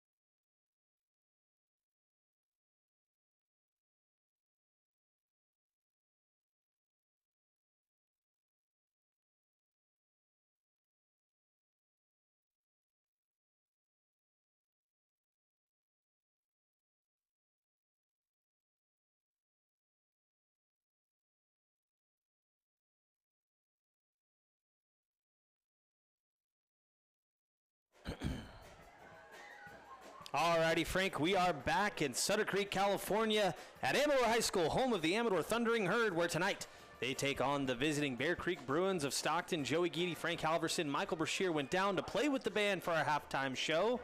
We've got homecoming festivities here on our football game eve. Here we go. All right, so this is your Conifer Communication halftime show. This game started out with a bang for Amador. Bear Creek won the toss and elected to receive. They took the opening kickoff, started at their own 32-yard line. They went a quick 3 and out. Amador got their first possession started at the 30-yard line, and on the second play from scrimmage, Evan Santos takes it 69 yards, and at the 9:32 mark, Amador takes a 7-0 lead. Bear Creek gets it back after a touchback, starts on their 20-yard line. They were able to manage a first down, but then they had to punt the ball right back to the Buffs, where they started at their 20-yard line. And again, Evan Santos was off to the races with an 80-yard touchdown at the 6:10 mark to lead 13-0. The extra point was blocked. Bear Creek gets it back. They go 3 and out, give it right back to the Buffs, who go 3 and out. Bear Creek then gets their first thing going on offense, a 62-yard touchdown, McGee to Chet, and at 1:07 it was 13-7, and that's how the first quarter ended. Amador had possession as the first quarter ended and ended up with a 16-yard touchdown pass, or a touchdown by Nunez, and at the 9:46 they went for 2 in the extra point, and they missed that conversion. Therefore, they led 19-7. Bear Creek gets it back, turns it over on downs. Amador takes advantage of that on a 4-yard TD run by Nelson, and with 1:02 left in the half, again missed the 2-point conversion. That's how the half ended, with Amador leading this one 25-7. There was a nice interception by Nelson on Bear Creek's last possession to give Amador one last shot at the end zone that fell short. So pretty explosive the way the first half started off. Then it kind of mellowed out a little bit, and that's where we sit at halftime, Joey. Yeah, I'll tell you what, Frank, this, regardless of the big plays, and I'm just going to say this objectively, it hasn't been as electric feeling of an offense as I thought it was going to be for this group. Blankenheim, obviously, we've seen him be able to run. Last week he had that huge run against Pierce. He's got a great arm. Nunez, a strong runner. Santos, for me, came out of nowhere. I mean, this kid was fast. And I mean, that speed going around the outside, those 2 long touchdowns for him, and even number 18, Colby Nelson. They've had these big plays, but they haven't been, it hasn't moved the same. Like, the consistency of the plays as they've been moving hasn't been that electric to me. I don't know if that makes sense. Well, last week was really flat. You know, Santos came out of nowhere. I didn't even see him on the radar in my preview at the beginning of the year, and he had a great week run, right? Yeah. He did nothing last week. Mm-hmm. I expected Nunez to be carrying the ball a lot. It's really been Blankenheim. They came in today. Blankenheim was their leading rusher, averaging 118 yards a game. After that huge game 1 that he had 86 yards on the ground last week. But I have to say that the one thing I did mention in the season preview was that their Achilles heel last year was not their offense. Right. They averaged 29 points a game. Unfortunately, their defense gave up 30. Right. That's not a good combination. Mm-hmm. So far in the 2 weeks, 1.5 games that I have seen them, the defense has really been doing a good job. They did a good job last week against Pierce, only allowing 14 points, and so far tonight, only allowing 7. So kudos to them in stepping up and fixing a really big problem that they had that probably kept them from having more success last year than they did. Well, that's actually what I was going to hit on, too, is the fact that their defense has been as strong as they have. A big thing, obviously, they've got these great athletes in their defensive backfield, but the pressure up front, that pressure up front this year is something we haven't seen from them in recent years. The fact that they have all defensive linemen getting butt deep, making pressure for the quarterback to, step up, make a mistake, stopping the ball, stopping the runs in the backfield. Obviously, there's been these, kind of junk plays that they've been able to get through, Bear Creek's been able to get through, but by and large, this defense has been way stronger than the Amador defense that we've seen in recent years. No question about it. The interior of the defensive line is really a lot better, and you know what that's done? It allows them to be more aggressive with their linebackers. I have never seen an Amador team in all the years I've been doing this play as aggressively as I've seen them play in the last game and a half. Because the line can hold, they're not afraid to send those backers. Before in the past, because the line was weak, the backers had to be the ones to clean it up, the backers and the safety. So there was no way they could send them because they'd just be allowing a wide open field in the middle. Right. So the interior of the defensive line has allowed them to be much more aggressive than I've seen them play in the past. Definitely. And that was something that I really noticed right off the bat. I mean, even in that first series, you could tell that the defense was moving differently. They were moving more as a unit. Their linebacking core, I mean, they've done a really solid job. Obviously, like I said, they're playing that kind of like 5-2-ish with Nunez kind of sitting there as almost a nickel or kind of that modified backer, like a rover, kind of go and play in that that strong safety to the linebacker position, and it's really worked for them so far. Yeah, so it's I have been impressed. They're down there announcing the homecoming court right now. We're going to send it back to the studios, and we're going to hear from AJM Live with Bo Gilman and Jim Geedy. So we're going to be back in a little while after they get done with their homecoming activities and AJM Live, and we'll be back with more Amador Buffalo football right after this. Welcome back to AJM This Week with your host, Bo Gilman. I'm Jim Geedy. Well, Bo, how did we do last week? Hey, good evening, Jim. We had another pretty successful week of AJM football. As you know, we hosted our first home game. The Sonora Wildcats came over, and we did pretty well. I was real happy with how everything went. We gave up 6 points on the day. Now, you were worried about Sonora. You were worried. I'm always worried about Sonora. Were they as tough as they have been in the past? You guys just that good this year? What is it? It's hard to tell because it's so early. Like, no doubt, our program is kind of hitting on all cylinders. But I hate to say, Sonora is not tough because they always have been. I feel like they always will be. They have a great program over there. I think in a couple more weeks, you'll start to see a lot of separation in the standings. But right now, yeah, we're just kind of enjoying the success we're having, and we're continuing to try to build on that every week. Do they run the same offense and defense that the high school does? Yeah, most of the junior programs do. They do? Okay. Yeah.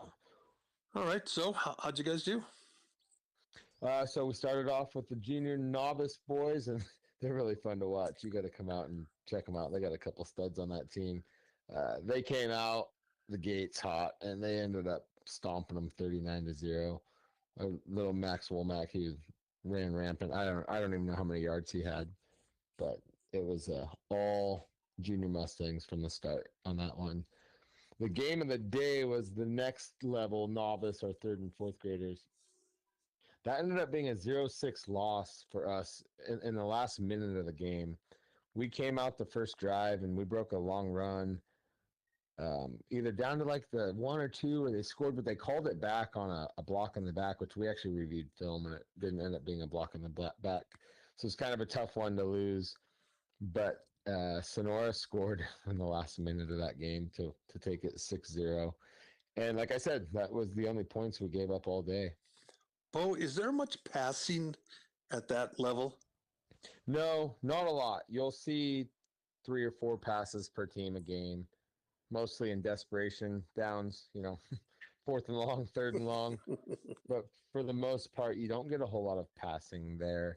You will get those teams that have an elite quarterback at that age. We passed a lot last year at the novice level, little Ashton Hernandez. But you don't start to see more passing till JV and then into varsity. So how'd the JVs do? JV is good. Great game for us. 21-0. We haven't given up a point on defense. Or we haven't given up a point this year at the JV level. So we're continuing to preach, 11 guys to the football. Defense wins championships, all the things I grew up with. And these boys are really embracing it and executing. It's been fun. Any standouts at the JV level? JV, we continue to spread the ball around pretty good. We use this game to really get a lot of playing time for a lot of these kids that may not in these closer games. So no real standouts. We had 3 different guys score. Everybody played well. We had to stand out on defense. I got to say AJ Pegg's name. I think he had 10 tackles out at corner. Wow. So pretty rare for a cornerback to get 10 tackles. Yeah. Was he coming up or just waiting for them to come down? They kept running to his side, and he was flying up and making great plays. I think he missed 1 or 2, but he had a heck of a game out there. Great. How about the varsity? Our varsity, I'm impressed by them so far. Really athletic. They won that game 32-0, and it was never a doubt. You could see from the first snap that it looked like a game we were going to have no problem with. They continue they're a fun team to watch. Our quarterback, Emmett Cortez, he moves well. He throws one heck of a ball, and we're athletic at basically every skill position on that team. Still lacks size compared to the other teams that we're seeing, but we're getting around them and through them and scoring lots of points. Gotcha. Well, who do you have this week? This week we go to Bret Hart tomorrow to play AMA. We were a little worried about it earlier in the week because those fires kicked off over there. So I actually called their president to see if he wanted us to host and we'd split the proceeds with them or whatever. But, these home games are a big moneymaker for these programs. So he wanted to sweat it out. And based on tonight, it looks like we're going to have no problem tomorrow. Yeah. Going over there and playing. So we got the AMA Junior Bullfrogs. All right. Game times are at 12, 2, 4, and 6. Okay. 12, 2, 4, and 6. And this will be at Bret Hart? This will be at Bret Hart High School. Yeah. One last question. AMA, which AMA it encompasses Angels Camp, Murphy's, and Avery, I guess. Gotcha. Are all the fields you guys play on now all turf fields? Yes, except for Waterford was still grass last year. Mm-hmm. And trying to think back to Linden. I want to say Linden just updated to turf. Escalon, I think, did it a year ago. Yeah, I think just Waterford is the only one off the top of my head that may still be grass. Gotcha. All right. Well, good luck, Coach. Thanks, Jim, and I'll look forward to talking to you next Friday night. All right. And that's AJM this week. This is Braxton Gilman. In the game of life, unexpected hits can come out of nowhere, just like on the field. But with Matic Vukovic Insurance, you can tackle those surprises head on, whether it's auto, home, business, or life insurance. My dad at Matic Vukovic has the playbook you need to stay protected on and off the field. This is Mila Gilman. I want you to call my dad at Matic Vukovic Insurance in Jackson today at 223-4040. They're the trusted local team for all your insurance needs. Hi, I'm Bo Gilman, owner of Matic Vukovic Insurance, where you can always count on a win. We're talking to another satisfied JS West Propane customer. And what is your occupation, sir? I am a short order cook. Where are you? Down here. Say, you are short. Don't start with me. Order up! And you like JS West because? I get clean, steady, dependable heat for my grill. What do you cook on this grill? Everything from hamburgers to shrimp. Don't say it. I wasn't going to say it. I won an award, you know. Wasn't going to say it. Say, did you know that JS West Propane proudly serves Tuolumne, Calaveras, and Amador counties? And I won the Small Businessman of the Year award. Not going to say it. For all your propane needs in Amador and Calaveras counties, call Ernie Burgess with JS West Propane, 209-916-5323. Remember when going for a walk around the block was easy and pain-free? Future you is ready to feel like that again. Mark Twain Medical Center's orthopedic experts are with you throughout the process, from first consultation to your last physical therapy session, so you can get back to living without joint pain, and future you can wander far and wide.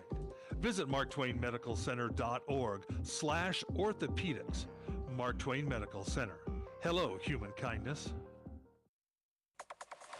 You're listening to high school football action on the voice of the Gold Country, KVGC and KVGCradio.com.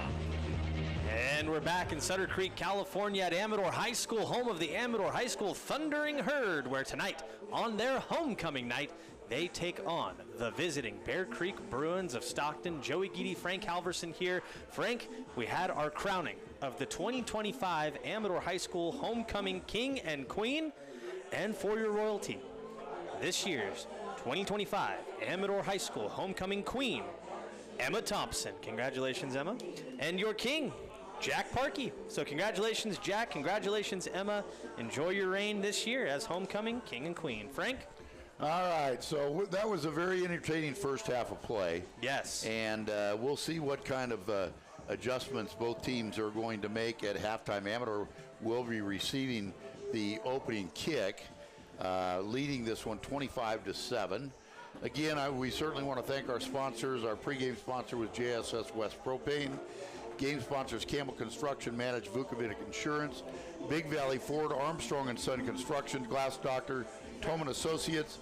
You listen to the Conifer Communications halftime show. Our postgame show is brought to us by Mark Twain Medical Center. Our call of the game, Mel and Faze in the BG's Lounge. Player of the game, and our scoring update, of course, is the Mountain Merchant. So, and thanks for you, all of you that tune in, whether you're watching us on YouTube or listening to us on the radio live. We appreciate your support, but I would encourage all of you, if you see any of the sponsors out and about, thank them, because they're the ones that allow us to bring high school football to you, which we have done for over 4 decades. So we continue to enjoy it. We hope you do also, and we want to thank all our listeners as well as our sponsors. And you know what, Frank? I'll tell you what. Last year, we tried to get Michael to sing with us. Yes, we did. This year, Michael has brought a clarinet to our booth. Yes. Michael, play something on the clarinet for us real quick. Go ahead and pop it out. Play something for us. Play your line for what song do you have up right now? No. Choose another one. Let's see what else do you got. Eye of the Tiger. Yeah, go ahead and go for your clarinet part of Eye of the Tiger real quick. Let's see if we can hear it.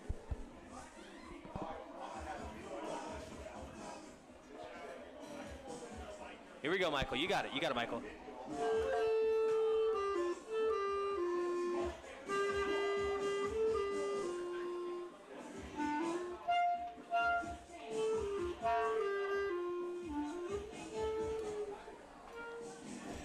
There we go, Michael. There we go. We didn't get him to sing, but we got him to play the clarinet.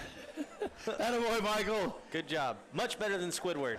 He said that was not expected. Hop on, Michael. Pull the thing down there. So, Michael, you play the clarinet. Yeah, I do. Very obviously. So, clarinet. You sing. Do you play any other instruments? I play a little bit of harmonica. Harmonica? Yeah. Well, next time, Frank, we're going to have him bring a harmonica. I've got like 5 harmonicas that I got all from my dad, because my dad really enjoyed playing the harmonica. I have fond memories out camping and him sitting on the fire pulling out the old harmonica. Yeah. And he had a whole drawer full of them. And so when he passed away, I commandeered a few.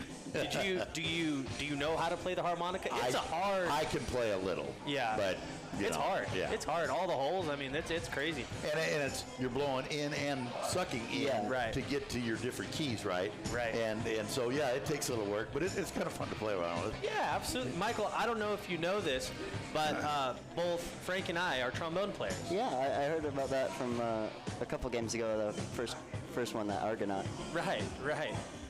Also, hey, I'd like to give a big shout out to our internet sponsor for tonight. Internet is being provided by Remotely Located, your critical infrastructure provider for Amador, Calaveras, El Dorado, and all around the state of California. Once again, thank you, Jason Wilson. So just a little heads up to our listeners. We've got a situation this year that we've never had before. we have all teams on bye next week. Yes. Amador's on bye. Argonaut's on bye. Calaveras is on bye. So we will not have a broadcast next week, and we will be back the following week for the start of league. Right, that's right. And then we go straight through the league right to the end of the year. So we will be off next week. You'll be at the auction. I'll be at the Hospice Art Auction, their big fundraiser every year up at Carmere Winery that I've been doing for a number of years. And usually I miss a game because of that. But this year, the way the schedule lined up, it's not that way. So Fred is my best buddy, Fred. He's still a little peeved at me because we were supposed to fly to New Orleans next Friday for the Niners Saints game, and I obviously, because of my commitment to hospice, will not be leaving till Saturday morning. I can imagine Coach is super pumped up about that. Yeah. Happy to travel by himself, right? So so I'll be leaving at like 5 a.m. on Saturday morning to get to New Orleans for the game on Sunday. Yeah. So I've got an early morning tomorrow too. We're gonna be down over at Howard Park for the Guns and Hoses softball tournament. Okay. They've got 6 teams playing this year. I'll be playing with Amador Fire, and I'll be announcing too. So nice. A good time. It starts off can be, I believe the national anthem is at 9, and then games start right after. Does the Sheriffs have a team? I'm not sure. I'm not sure. I believe they do. They usually do. Well, they're probably trying to defend their loss for 2 years in a row in the tug of war at the fair. Against Amador Fire, that's right. Yeah, that's right. Yeah, so they'll be trying to get some revenge on the softball diamond. That's right. So both teams are back out on the field now as we're getting ready to get this half underway. There's still time on the clock, but it looks like they're getting ready to go ahead. I think they gave extra time for homecoming, and they didn't need it all. So both teams are out on the field now. It looks like getting ready to get this second half started. As I said, Bear River will be kicking off. Amador will be receiving, leading this one 25-7 on this 2025 homecoming at Amador High School. I do also have another Mountain Merchant scoring update from Calaveras. Calaveras has scored in the third quarter. Looks like Calaveras 21, Ripon Christian 28. A tight game at Frank Meyer Field. Yeah. Oh, they're playing at Calaveras? They're at Calaveras. Yeah, they're at Calaveras. So, good game going on there. Calaveras, earlier, their very first game of this season, played against a very, a strong Bradshaw Christian team. Regardless if they're up or they're down, they're always a strong Bradshaw Christian team. They lost by 1 point. Well, they played Bradshaw Christian really tight. Bradshaw Christian, if my memory recalls, had a kickoff return on that game and also a very long run. Calaveras led in that game early and led most of the way until those 2 big plays that put Bradshaw Christian up, and it ended up at 28-27, I believe. Frank, I've got another Mountain Merchant scoring update from the Argonaut-Colfax game with 4 minutes in the third quarter to go. Argonaut is up 41. Colfax 14. I don't even know what to say. That's great. That's great. Great for the Mustangs. Well, it's interesting that Caspery's back at quarterback, and all of a sudden they've got 41 points. I didn't know after seeing their first couple games if they'd score 41 points all year. I'll tell you what, the offense seems to be firing well. Defense did well. They've got a pick 6. Errol Garner again for a kick return touchdown as well. So all phases of the game seem to be going well for the Mustangs. All right, here we go. We're getting ready for kickoff here in the second half. Amador leading this one 25-7. Both teams are out in their respective positions and just waiting for the signal. There's 8 seconds left on the clock. They're waiting for that to run down. And now it has done that, and so we're good to go for the kickoff. There's the signal from the ref. We're ready to go. Second half action here at Amador High School.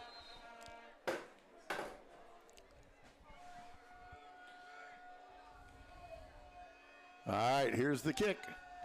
A little pooch kick right in between the receiving team, gets touched and knocked out of bounds by Nunez, and Amador will take over 1st and 10 at the 29-yard line. Yeah, the kicker right there was number 23, Brody Duvall. That was nice placement on that little pooch kick. Put it right over the heads of the second level and in front of the deep receivers. So well executed there. Amador will start from the 29-yard line where they have it 1st and 10. Blankenheim into the huddle. Let me go ahead and switch our quarter over here. All right, here we go. 1st and 10 for the Buffs. McPartland comes out wide to the right. Santos in the backfield with Blankenheim. Now there's a whistle on the field. Oh, Bear Creek had too many men on the field. I see somebody going off now. 11, there we got 11. All right, here we go. Now we're set. 1st and 10. Blankenheim in the shotgun. Motion comes from the left side. Blankenheim wants to throw, and he's looking deep to the motion. Oh, it's intercepted. Brought back to the 40, to the 35, to the 30. Knocked out of bounds short of the 25-yard line. He had number 1 who went into motion and went on kind of a wheel route and just threw it short, and it was picked off by number 30 from Bear Creek. That was Benny Mitchell. Yeah, Olsen, the intended receiver, just underneath him. Maybe if you put a little bit more loft on that, try to get it over the defender, but a great interception there. Very athletic play by Mitchell. So Bear Creek has great field position starting at the Amador 25-yard line where they'll have it 1st and 10.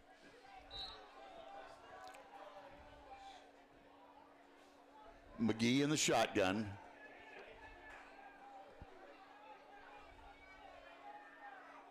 Now motion comes from his left. He's going to keep it himself. Gets up to the 20. A flag comes in, knocked out of bounds, but now there's 3 flags on the play. That's almost certainly holding against Bear Creek. Yeah, let's take a look back at that. C sends the motion from the left to the right, fakes the handoff, keeps it himself. There's a hold right there by number 74. Middle. Also, and then there were 2 late flags that came in. Hold by number 57, it looks like. He was holding Andronia on that play in the middle. Yeah, so that'll back it up 10 yards and make it 1st and 20. Again, that pressure, that initial pressure that this defensive line for the Buffaloes is giving, it's a lot for that offensive line to handle. They're quick off the ball. They're getting good vertical pressure. So that'll move the ball back to the 35-yard line when it'll be 1st down and 20.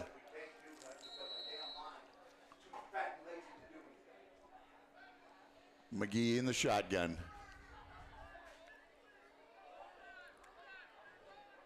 Take his time. Well, he does. Throws an out route complete at the 30-yard line. Breaks 1 tackle. Gets to the 20, to the 15. Enough knocked out of bounds at the 10-yard line.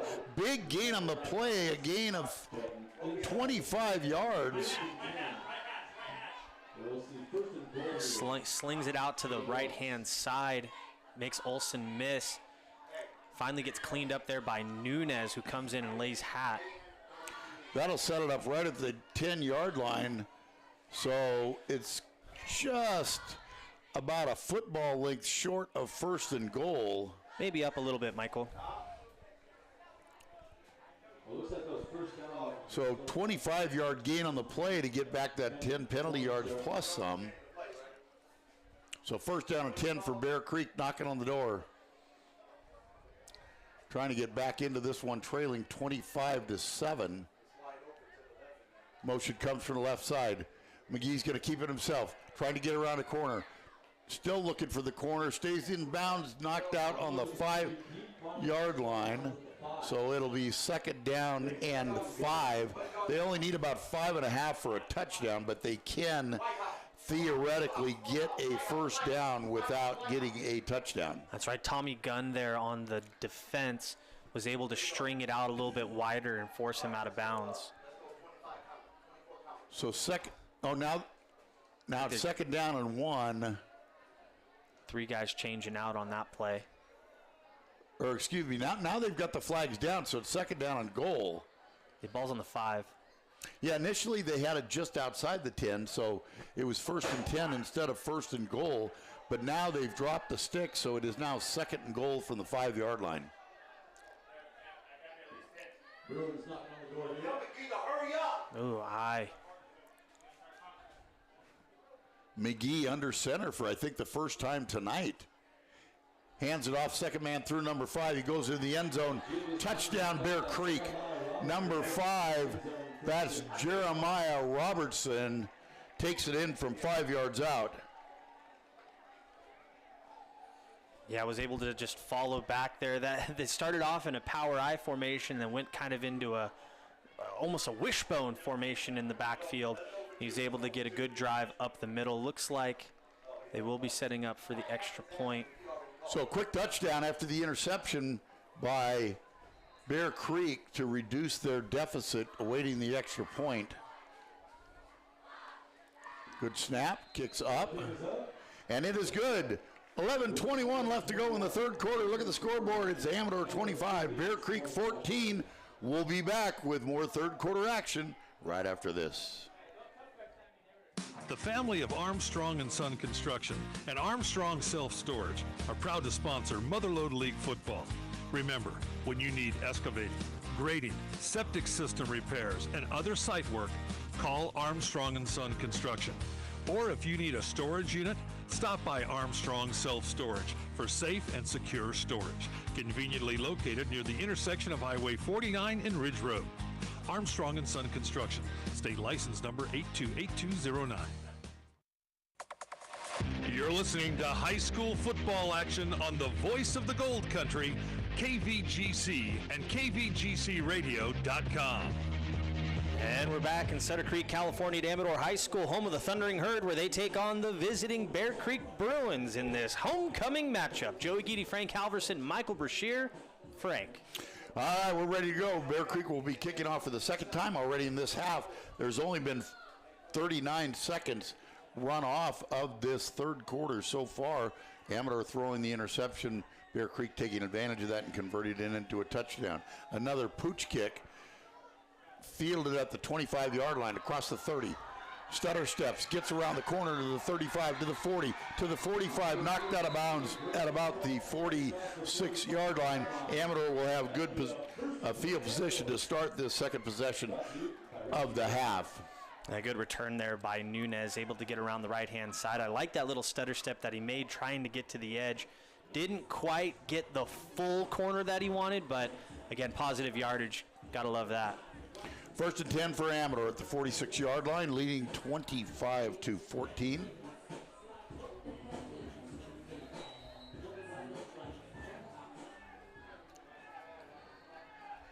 Blankenheim in the shotgun, 3 receivers to the left. He looks out to throw a little bubble screen. Gets up to the 50, cuts it inside, going to be knocked down short of the first down, but a nice gain of 7 on the play. That was Olsen. Number 1, Olsen. Good little swing pass out there. You know, you need those high percentage short yard passes to build some confidence. So it'll be second down and 3. Let's see. So Blankenheim brings him to the line.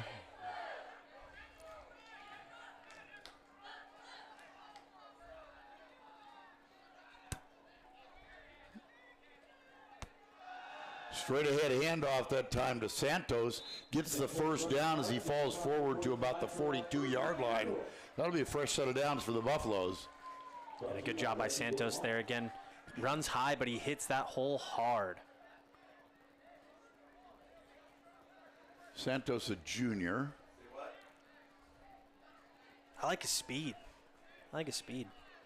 They had a lot of success at JV level last year. Mm-hmm. Fresh set of downs for the Buffs.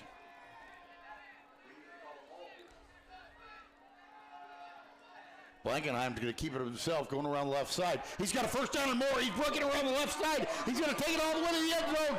Touchdown! Amador!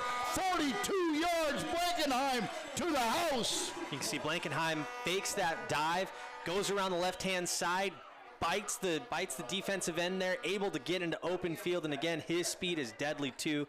Big touchdown for the Buffaloes. So with 10 minutes left to go, 2 minutes into into the quarter, we've already seen scores by both sides. Amador has decided to go for one, and we've got a new kicker. 24, Josiah Bales. McPartland holding. Good snap. Kicks up. And it is good. 10 minutes left to go in the third quarter. Amador stretches the lead 31, Bear Creek 14. We'll be back with more third quarter action right after this. For all your land surveying and civil engineering services, call Toma and Associates at 223-0156. Whether you're building a fence and need to know where the property line is to complete boundary surveys, Toma and Associates can help. Lot surveys, boundary line adjustments, parcel and subdivision maps, FEMA certificates, septic and grading plans, among the many services Toma and Associates provides. Call 223-0156, serving the Mother Lode since 1967. You're listening to high school football action on the voice of the Gold Country, KVGC and KVGCradio.com. All righty, we're back in Sutter Creek at Amador High School, where the Thundering Herd take on the Bear Creek Bruins for this homecoming matchup. Joey Geedy, Frank Halverson, Michael Brashear here. Frank?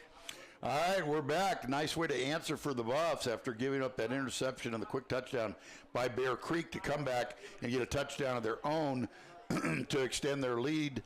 So now let's see what the defense can do as Amador gets ready to kick off. Have another Mountain Merchant scoring update. In the Argonaut-Colfax game, Colfax has scored. Argonaut 41, Colfax 21. Come on, boys. Don't give it up now. Hold on. Got to hold on tight.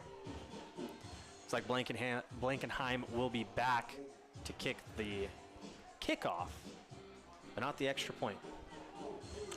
All right, here we go. 10 minutes left to go in the third quarter. Two quick scores here to start the third quarter, just kind of how the first half started. Blankenheim boots it, going to be caught at about the 8-yard line, up across the 20. Gets hit right there down to about the 27-yard line. That's where Bear Creek will take over, 1st and 10. Now there's a late flag. More penalties. And that looks like, I think that's going to go against Amador. Yeah, let's see this one on the replay there. That was number 81, Lara, on the reception, or on the return, I should say. Yeah, Can't quite see what's going on. I think there was a there. kick. Couldn't quite see what was going on down there. Looks like they are discussing it on the field. Great coverage downfield, too, by number 1, Cyrus Olson at that gunner position. Oh, no, it's against Bear Creek? Looks like it's against Bear Creek. And offsetting. Offsetting penalties.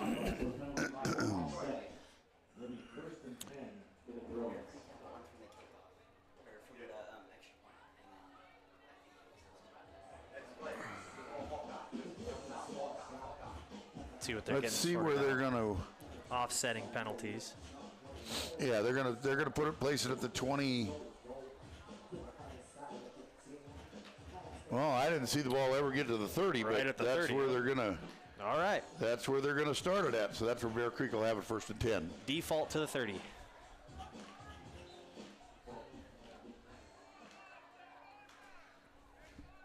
McGee in the shotgun. Looks to throw. Draw. Then it's that draw again, only coming to this left side. There's a flag.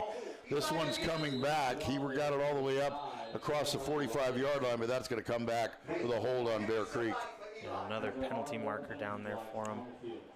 Yeah, you can see holding on the outside there, right in the middle of your screen for those of you on YouTube. That offensive line, again, they've been really handsy this game. Holding, going against the Bruins. They'll back him up.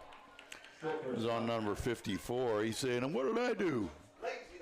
Hold on to him. He held on to him. All right, so that'll back him up 10 yards back to the 20, where it'll be 1st down and 20 from there. Deep in their territory, not where they want to be.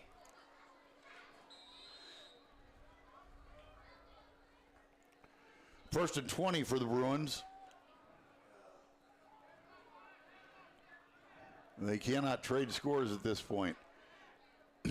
McGee in the shotgun. 3 receivers out to the right. McGee wants to throw.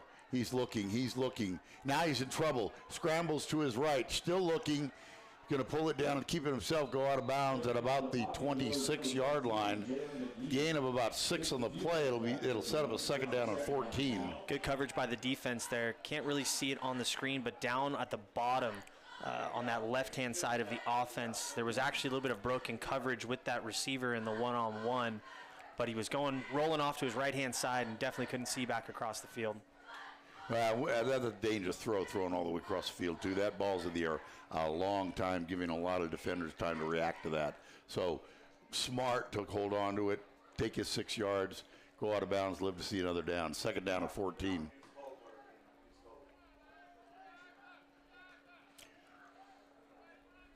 Now motion comes from the right. McGee's rolling left. He's looking. He's going to keep it himself. Gets around the corner across the 30. Going to be short of the 35-yard line. Nunez holding up on that one, too. Nunez could have cracked him on that one, but he definitely held back.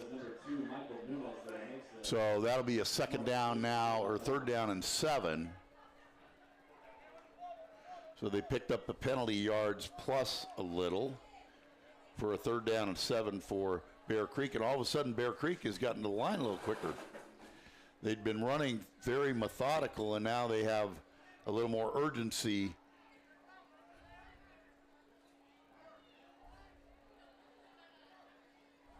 McGee's going to throw again. Throws a little curl route. Got the first down. Got some room to run across the 50. Gets to the outside of the 40. He's going to take it all the way to the house. Number 2. Oh, stopped. Stopped just short by number 18. Chased him down from the back. That was Colby Nelson. I mean, you can see he's got an open lane, nobody there, and then all of a sudden Nelson puts on the extra gear and gets to him at about the 4-yard line. Huge stop there by Nelson. Boy, he's going to hear about that in the locker room. Being chased down by that boy. That was wild. First and goal from the 4. Just a simple little out route to get the first down. Like a pop pass. He had the first down. Amador's going to call a timeout. Oh, we've got a major injury. Oh, all the way back. We've got a player down. So we're going to take a timeout, get a word from our sponsors. We'll be back with 9:18 left. Amador 32, Bear Creek 14. We'll be back. Big Valley Ford Lincoln is your regional commercial van and truck headquarters. The expert sales team will help you get behind the wheel of the car or truck that's right for you, and their service department will keep that vehicle running at peak performance. Visit the team at Big Valley Ford Lincoln for a variety of new and used cars and trucks, commercial vehicles, parts, service, and financing.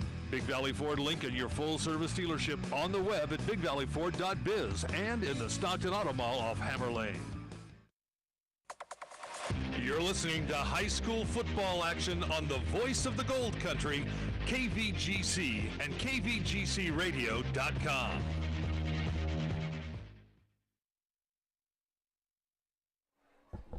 We're back here at Sutter Creek, California, at Amador High School.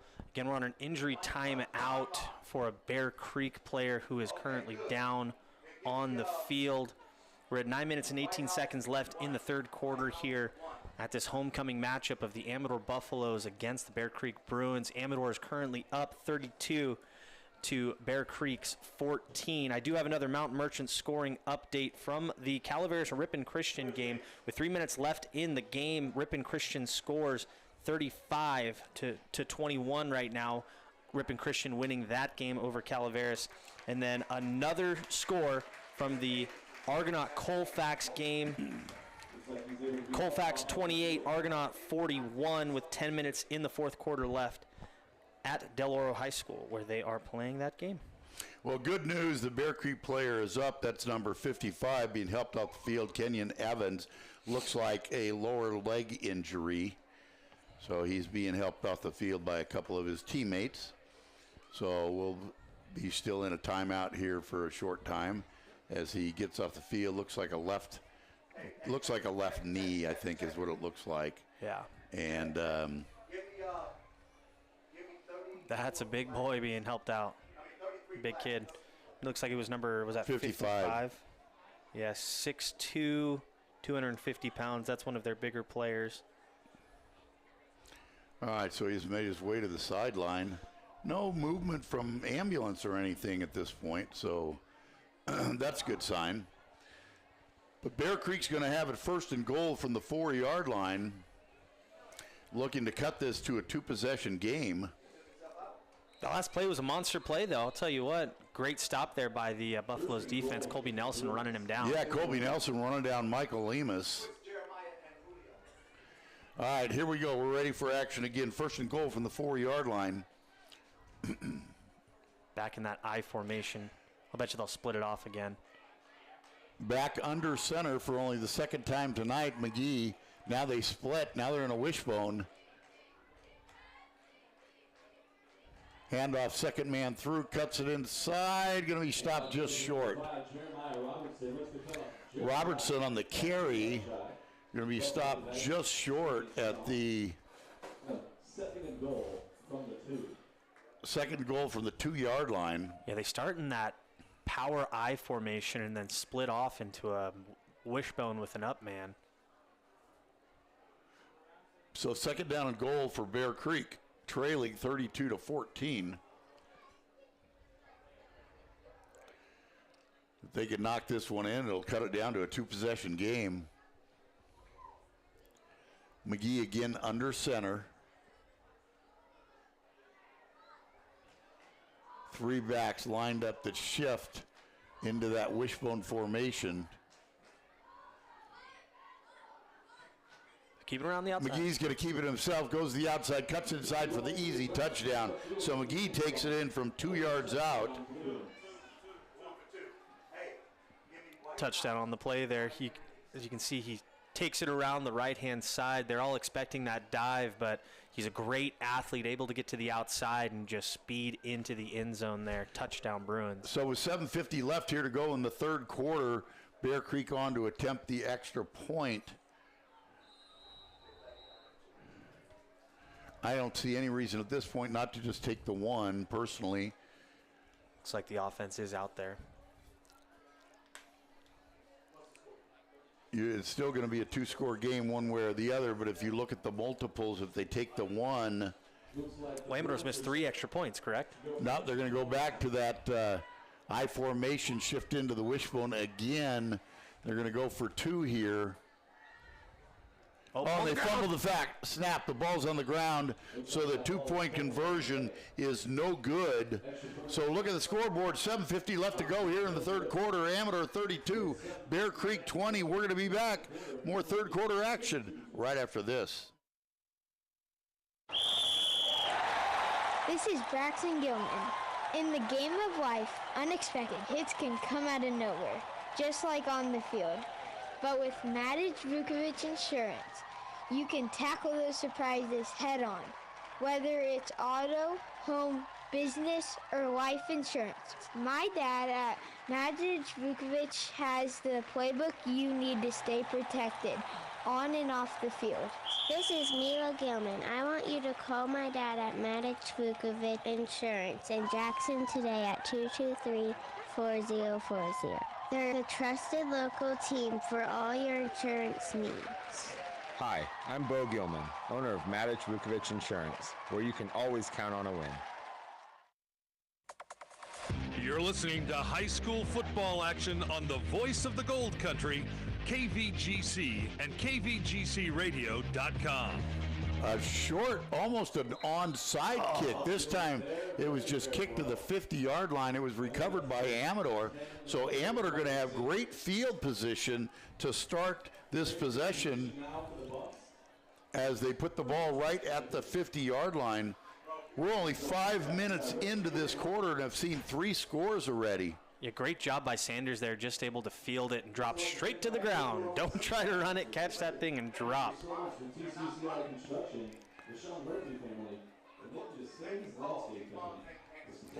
All right, Amador has it 1st and 10 right at the 50-yard marker. Blankenheim operating from the shotgun. McPartland split out to the left. Motion comes from the right side. Blankenheim's going to keep it rolling to his right. He's going to keep it himself. He gets across 40, to the 30, to the 20, all the way down to the end zone. Touchdown, Amador!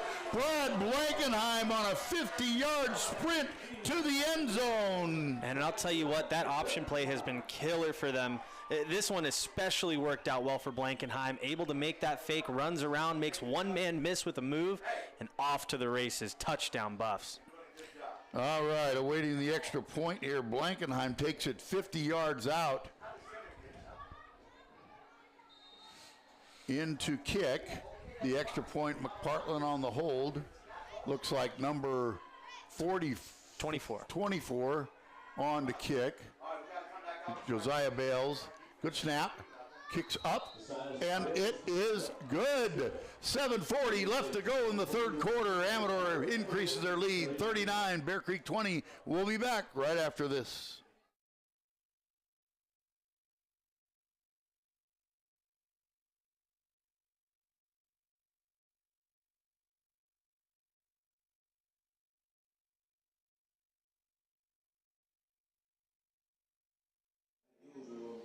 All righty, we're going to keep it right here. Again, folks, we're in Sutter Creek, California at Amador High School, where the Amador High School Thundering Herd take on the visiting Bear Creek Bruins of Stockton in this homecoming matchup. Amador scores here. Current score is 39-20. Joey Geedy, Frank Halverson, Michael Brashear. I have another Mount Merchant scoring update.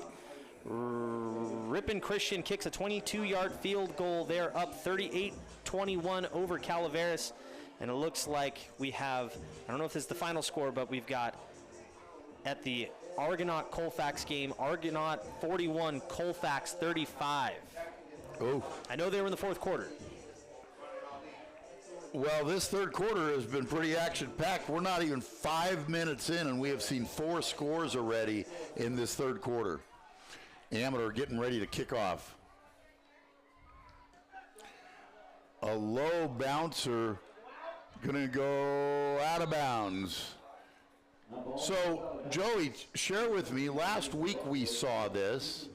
Yes. And they marked it 10 yards ahead of the spot that it went out of bounds. Did that rule change? I'm not sure. That one's one that we were questioning that one as well. I'm not sure.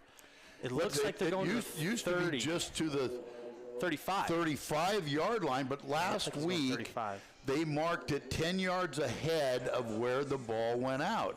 And I didn't understand that because I was not aware of a rule change. This time it went out of bounds, and they're marking it right at the 35, the way I understand the rule to still be in existence. So Bear Creek's going to take it over 1st and 10 from the 35-yard line. Down 2 scores.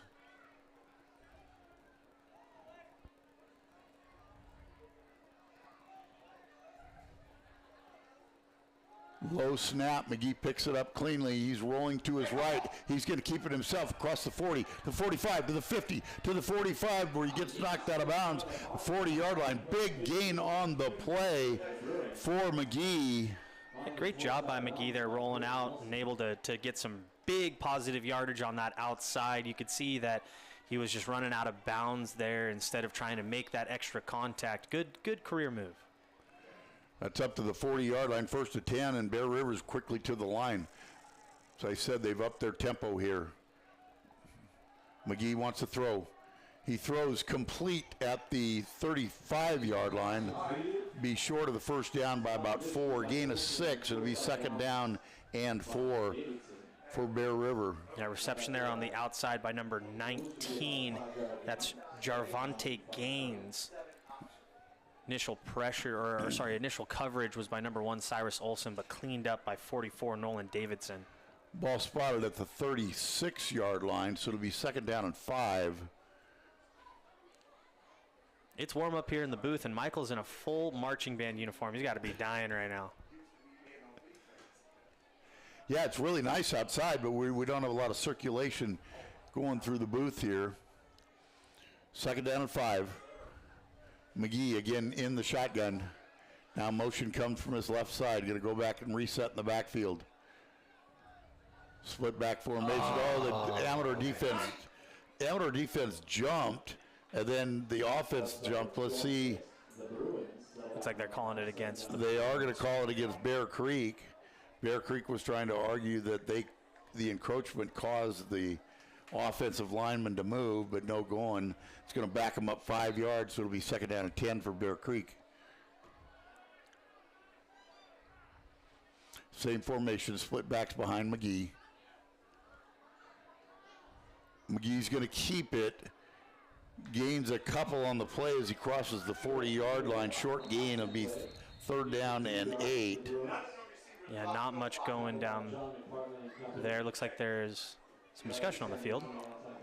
I do have another Mount Merchant scoring update. A final. Ripon Christian against Calaveras. The Calaveras Redhawks 21, Ripon Christian 38. So Calaveras could not scale the mountain of Ripon Christian this week. So Calaveras falls to 1-2 with their bye this next week before they start league in the Mother Lode League.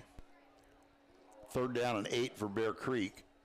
I'm sure at this point in the game, being down by 2 scores, are probably in 4-down territory. McGee takes a snap. He drops back. He looks to pass. He's going to tuck it and run. He gets to the 35. He folds the ball. Ball's on the ground. I think Amador recovered. Oh, looks like they kept the ball. No, it looks like he fell back onto his own fumble. So that'll make it a 4th down, and let's see where they mark it. They're going to mark it at just inside the 40-yard line. So it's going to be a 4th down. Clock continues to run. Big down right here as Bear Creek is going to go for it.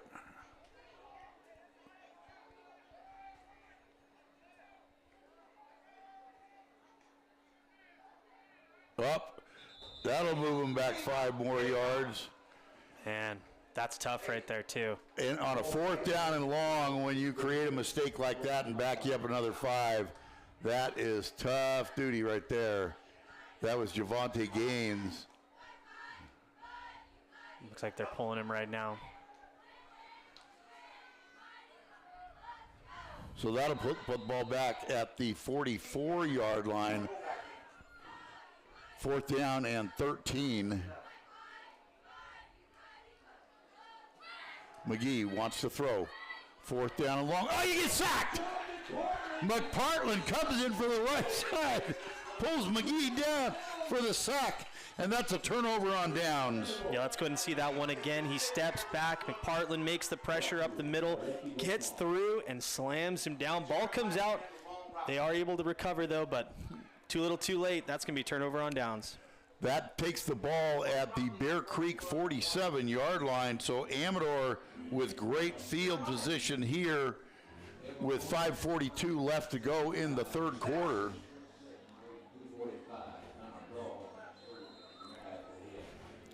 All right, 1st and 10 for Amador. 3 receivers to the right, McPartland all the way out to the right. Blankenheim in the shotgun. Motion comes to the right side. Got to hand it off to Santes. Trying to get through. Breaks a tackle. Gets through in the middle of the field. He's got room to run. He's down the 10-yard line where he's brought down from behind. Big run by Santos. Penalty marker on the field. They're going to call it a block in the back against the Buffaloes there. You could see it right in the middle of this, the play. Block in the back, that's going to send him back, and that's not what the Buffaloes want on this drive. Boy, he got through the initial line there, broke a tackle, and just had nothing but room to run and was pulled down from behind. But that's going to bring the ball all the way back.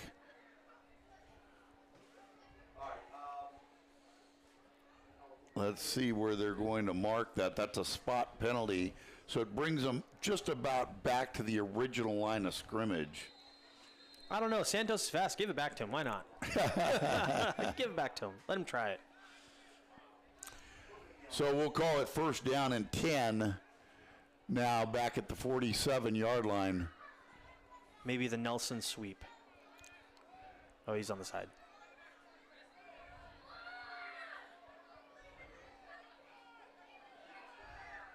Blankenheim's going to keep it, trying to come around the right side. Good job by the defense, pushing him in, but he still gets the corner, and he's going all the way. Touchdown,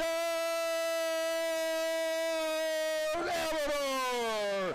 Brad Blankenheim again from 47 yards out. His third touchdown of the quarter. Blankenheim again makes a great move to the outside, keeps the ball himself, runs it all the way down. Good blocking downfield also by his receivers, able to open that lane for him.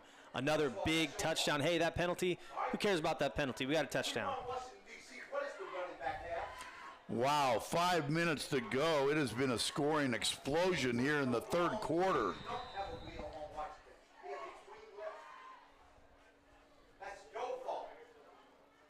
Good snap.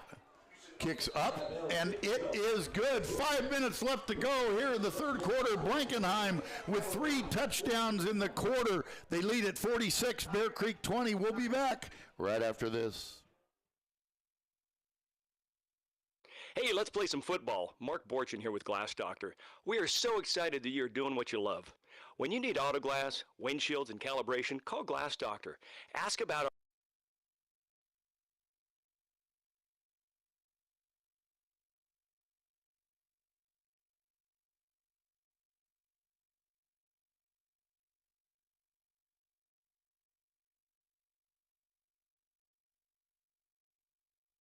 And we're back at Amador High School, home of the Thundering Herd in Sutter Creek, California, where the Amador High School Buffaloes take on the visiting Bear Creek Bruins of Stockton in this homecoming matchup.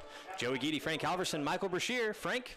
Boy, I'm running out of room in my third quarter space on my scoring sheet. I guess so. Still the third quarter. 5 minutes left. Wow. 3 touchdowns by Blankenheim, 42, 50, and 47, all in the third quarter. Ball fielded at the 28-yard line, trying to get around the right side. Breaks one tackle. He's got room. He's across midfield. He's down to the 40, to the 30, to the 20, to the 10. Touchdown, Bear Creek. Huge return. Unbelievable. Yeah, no penalty markers on the field. That one's going to stand. What an answer back, Frank.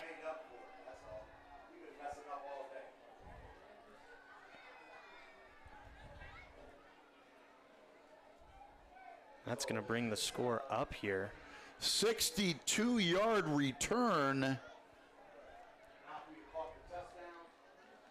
Huge touchdown there for the Bruins. That's a great answer that they want right after that Blankenheim score. Who was that on the score? It looked like it was number 7. Looked like it was number 7, Aiden Guerrera, on the return.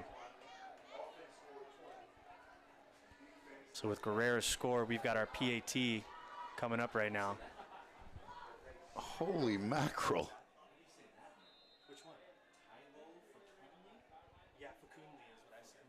Yeah, there you go.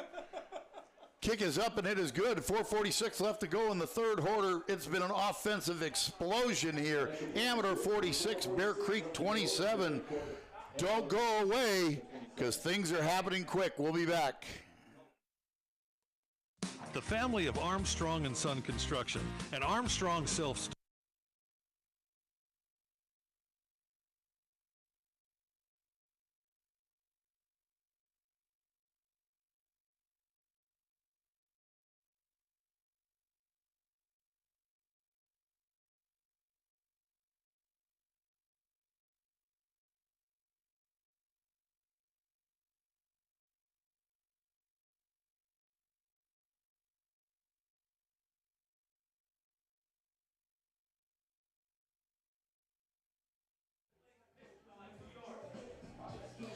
And we're back at Amador High School in Sutter Creek, California, home of the Thundering Herd, where they take on the visiting Bear Creek Bruins of Stockton. Joey Geedy, Frank Halverson, Michael Brashear here. Frank, before we get into it, I've got another Mountain Merchant scoring update. Errol Garner with a 40-yard touchdown at Colfax, 48-35, Argonaut up. Got to be not much time left in that game. Just about 2 minutes and 51 seconds. Another pooch kick fielded about the 28-yard line. Gets cut down at the 35. Yeah, on the return there, number 2, Michael Nunez. Well, I have definitely run out of room. Amador has scored 21 points in the quarter. Bear Creek has scored 20 points in the quarter. This has been a pretty active third quarter there, Frank. I guess.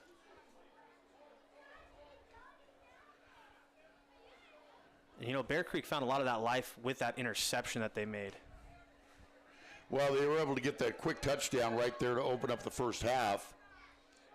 Now Amador goes back to work, straight ahead handoff to Santos. He gets hit and going to be stopped just short of the 40-yard line. Gain of 4 on the play. It'll be 2nd down and 6. Yeah, not much going for Santos there up the middle. Again, hits the hole hard. Picks up a good push of 5 yards, though. I mean, you can't complain about that. 2nd down for the Buffs.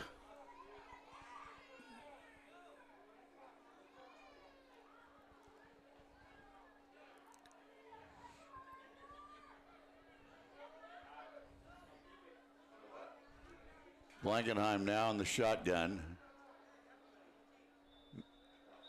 Yep, there you go. A little movement down there from the receiver. It's going to back him up 5 yards. That'll make it 2nd down and 10. I do have another Mount Merchant scoring update in the Argonaut-Colfax game. Colfax touchdown. Score now, Frank. 48-42, 2 minutes and 17 seconds left to go in the ball game. Wow.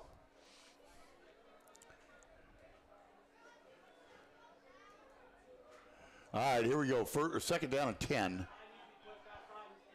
for Amador.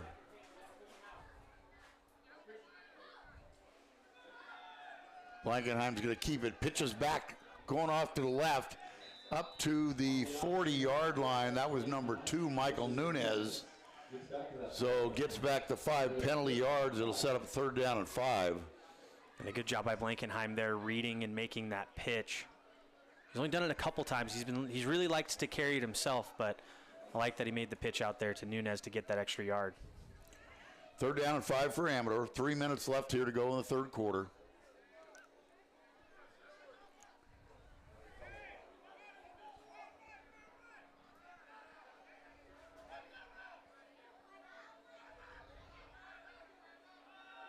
Blankenheim, that same play, trying to get on right now. Now he's in trouble. Late pitch, but that's got nothing going on there. It's going to be a loss of yardage on the play. That'll set up a 4th down for Amador. Yeah, just had nowhere going. Pitches it to Santos, who's right next to him. So give it to the running back. Make it his problem. Yeah, let him have the hits. Yeah, not me. So 4th down and 8 for Amador. Punt formation. Amador is going to punt. 2:15 left to go here in the 3rd quarter. I bet you they'll play regular defense on. Oh, nope, they're sending a guy back.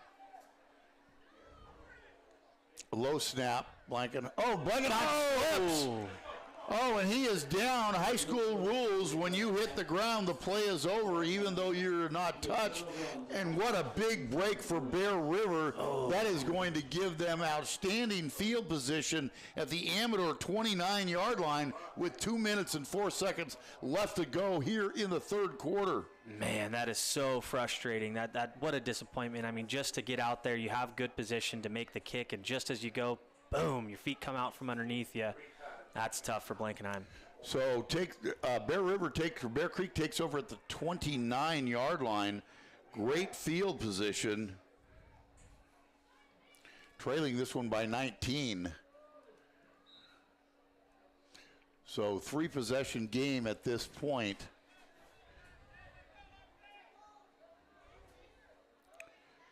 McGee in the shotgun. Quick look. Fakes the draw, or he gives it off, and short gain on the play. They like that draw. They like that draw. That's about the 4th or 5th time they've run that draw. Yeah, I think it's the 4th time they've run it. That's the only time they've run it that they really haven't got any yards on it. Mm-hmm. It was much slower, though, than it had been before. Yeah. It took a lot more time. Absolutely. So that'll set up a 2nd down and 10 and no gain on the play.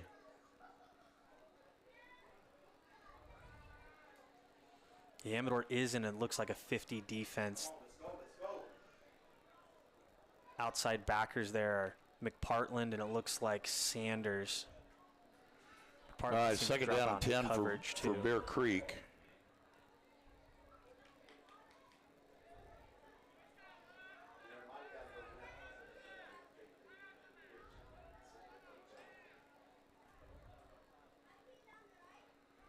Well, broken play. McGee now rolling to his right. That is not how it was drawn up. The pass is high, incomplete. Yeah, you could tell there was definitely confusion on that play. Didn't know really who was going to get the ball. So that was 3rd down and 10 now for Bear Creek. 58 seconds left here to go on the third. Clock stopped for the incompletion. Now's the time, if I'm Bear Creek, now's the time to attack. I have another Mountain Merchant scoring update. Errol Garner scores a 63-yard toss sweep touchdown. Looks like we've got Mustangs 55, Colfax 42, 1 minute remaining in the ballgame. That should do it. Garner's had a heck of a game. He sure has. Kick return touchdown. 3 or 4 touchdowns on the ground. Good job, Errol. 3rd down and 10 for Bear Creek. Under a minute to go here in the third quarter. McGee drops back. He's looking. Now he's going to run up in the pocket. Throws it incomplete. Yeah, that'll set up a 4th down and 10. Just bounced it off the ground to his receiver there.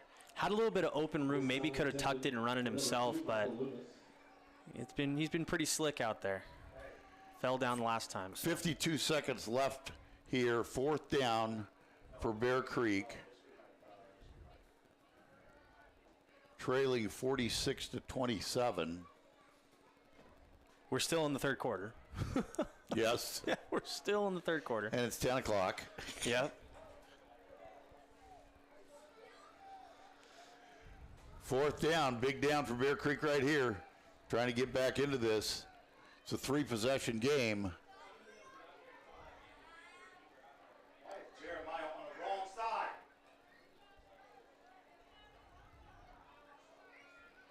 Motion comes from the left. Man, they are really going slow. His time. Looking over the middle, going deep. Flag. Call pass interference on that. That's going to be a pass interference against Amador. We'll watch it on the replay right here. He steps back, delivers the ball. Gun is right on the receiver, knocks him over just as he's going for the ball there. That is not a spot foul in high school. So they will march off the penalty. That'll give him a 1st down. Intended receiver was number 10, Joel Chet. 46 seconds left to go in the third.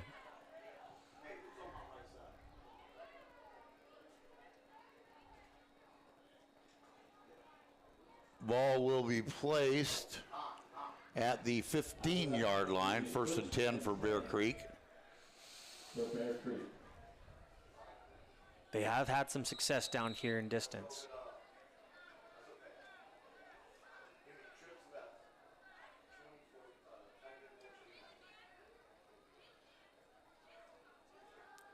McGee wanting to throw, just throws it out, a little pitch, and where he's tackled immediately by number 44.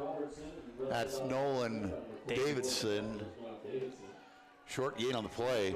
Be 2nd down. Reception by number 5, Jeremiah Robertson on that outside pass. Little flat route.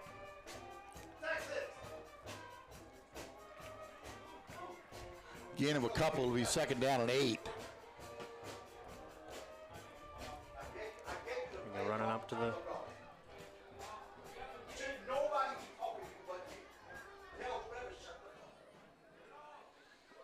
McGee looking, throws out to the right. Oh, almost intercepted, but it was complete.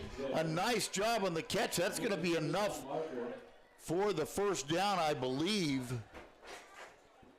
Caught by number 81, Richard Lara.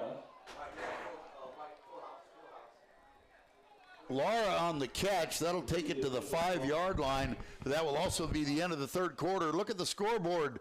Amador 46, Bear Creek 27, with Bear Creek knocking on the door. We'll be back for the start of the fourth quarter right after this. For all your land surveying and civil engineering services, call Toma and Associates at 223-0156. Whether you're building a fence and need to know where the property line is to complete boundary surveys, Toma and Associates can help. Lot surveys, boundary line adjustments, parcel and subdivision maps, FEMA certificates, septic and grading plans, among the many services Toma and Associates provides. Call 223-0156, serving the Mother Lode since 1967. You're listening to high school football action on the voice of the Gold Country, KVGC and KVGCradio.com. And we're back in Sutter Creek, California at Amador High School, home of the Thundering Herd, where they take on the visiting Bear Creek Bruins of Stockton. Joey Geedy, Frank Halverson here, and I have a final score, a final Mount Merchant scoring update from the Argonaut-Colfax game. Argonaut 55, Colfax 42. The Mustangs get a win. Unbelievable. All right, here we are getting the start of the fourth quarter, where Bear Creek has it on the Amador 5-yard line. It's third down.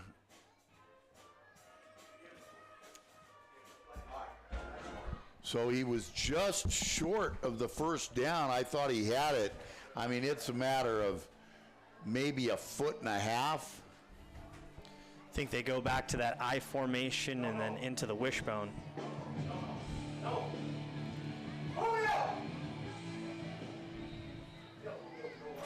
Yep, back to that same short yardage formation that they've been running. Shift into the wishbone.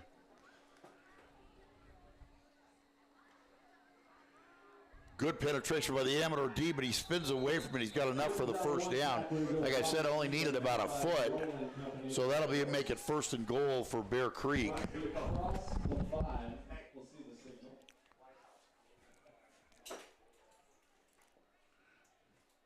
That's a first down for the Bruins. First and goal with the ball sitting on the 4-yard line for Bear Creek. Still a 3-possession game. Need to punch this in and play some defense. They haven't had an answer for Blankenheim here in this second half.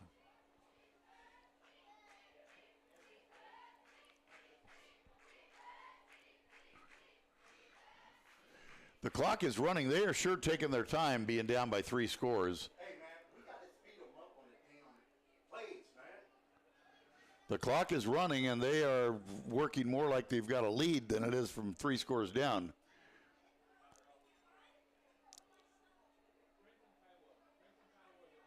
McGee's going to keep it himself, trying to get the outside edge. Nod. Did he get in? Touchdown.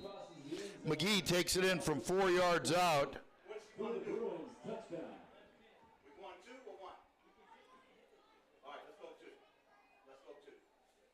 All right, let me give me 11:09 left to go in the contest. Bear Creek punches it in to cut the lead to 46-33. Out there to attempt the extra point. Sorry about that. Had to drop out for a moment. Looks like the offense is going to stay on the field. They're going to go for 2.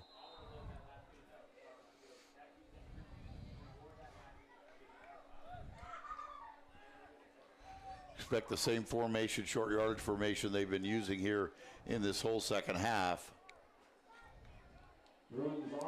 McGee under center. 3 blacks will now split out to the wishbone. McGee's going to keep it himself. Now he's going to try to throw. Incomplete. So the 2-point conversion fails. So at 11:09, look at the scoreboard. It's Amador 46, Bear Creek 33. We'll be back with the kickoff right after this. Big Valley Ford Lincoln is your regional commercial van and truck headquarters. The expert sales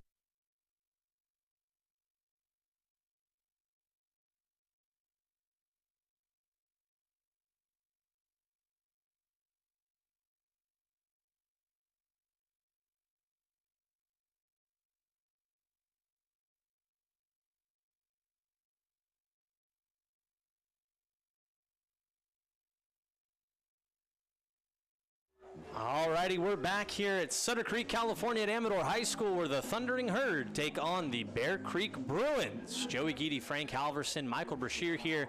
Fourth quarter action, Frank. Well, you know, Bear Creek's done a nice job on the offensive side of the football here in this second half. They have scored 26 points. The problem is they haven't been able to stop Amador, and Amador now is up by 13, and Bear Creek needs a stop, and they just have not been able to stop Blankenheim in this second half as he's gone in for 3 scores. So they need to play some defense right now if they've got any hope. Still down 2 touchdowns with 11:09 left to go in the game. Amador getting ready to kick off.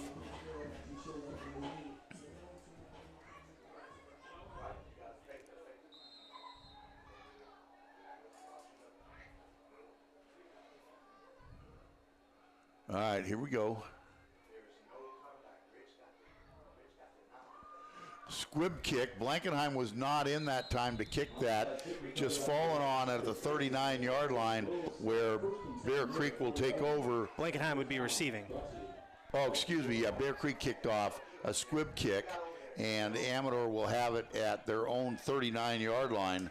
That's where they will start possession here.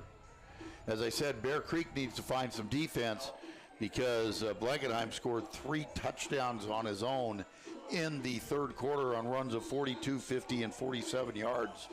So just in the second half alone, 140 yards of rushing by Blankenheim. Whoa. Blankenheim throws out to the right. He's got some room to run. He gets across 50. Oh, before he that's out of bounds. And that looks like a flag. 100%. That's out of but bounds. I do not see a flag. Let's see this. It certainly looked like he got hit out of bounds. Throws a swing pass to Olsen on the outright side. He gets himself all the way up to the first down and then some, and then boom. Oh, that's a real late hit. 100%. I cannot believe that's not a flag. Yeah.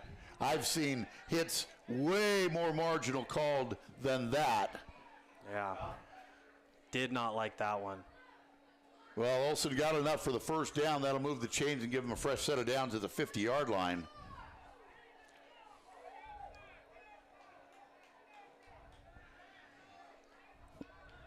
Blankenheim in the shotgun.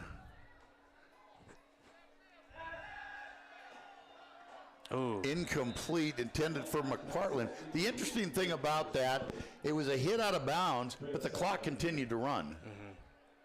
I know. I kind of what got me too. I didn't understand why the clock was still rolling. Intended receiver was Boetzer on that one. Oh, by number the way. 7, not number 5. Yeah, Blankenheim just set himself up and threw a fireball to his outside shoulder. So the clock is stopped with the incompletion. Second down and 10 for the Buffs. Trips.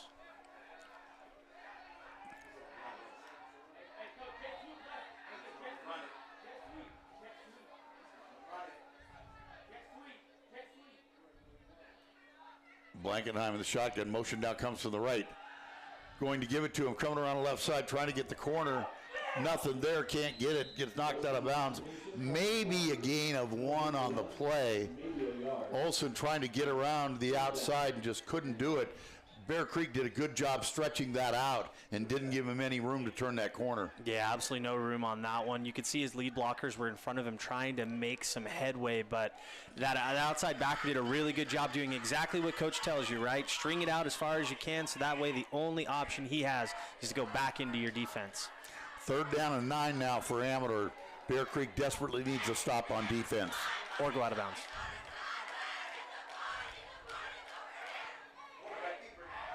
Number 18 get the handoff going around the jet sweep around the right side. Got the 45. He's got the first down and more. Nice job right there by number 18, Colby Nelson. I'm calling that one the Nelson sweep. They ran that. They got a touchdown on it. They got an extra point on it. Big pickup on the play on 3rd and long. That Nelson sweep is good. That'll give the Buffs a fresh set of downs. And the clock continues to move under 10 minutes now.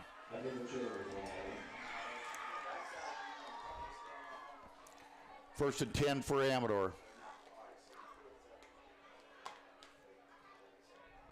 Blankenheim wants to throw now. He's going to keep it himself, going around the right side. Gets knocked out of bounds. No gain on the play. It'll be 2nd down and 10. Now, why is the clock running when they run out of bounds? I don't. It's only a 13-point lead. Are they saying that he's?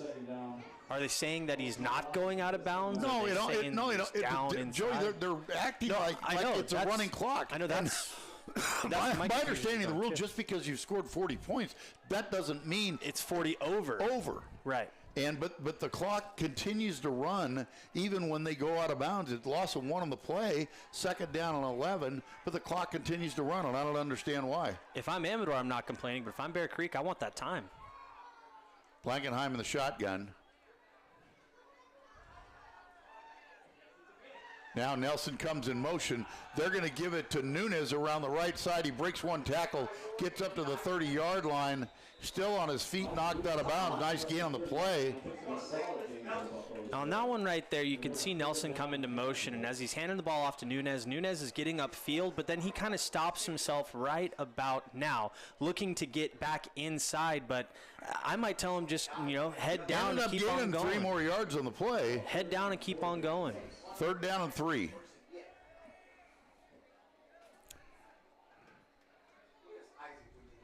$8:15 left to go in the contest, and I'm just a bit perplexed here why this clock continues to run, but it does.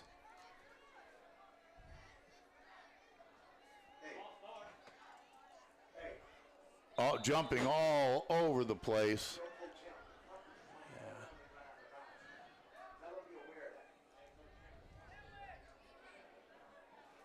To see who that's going against.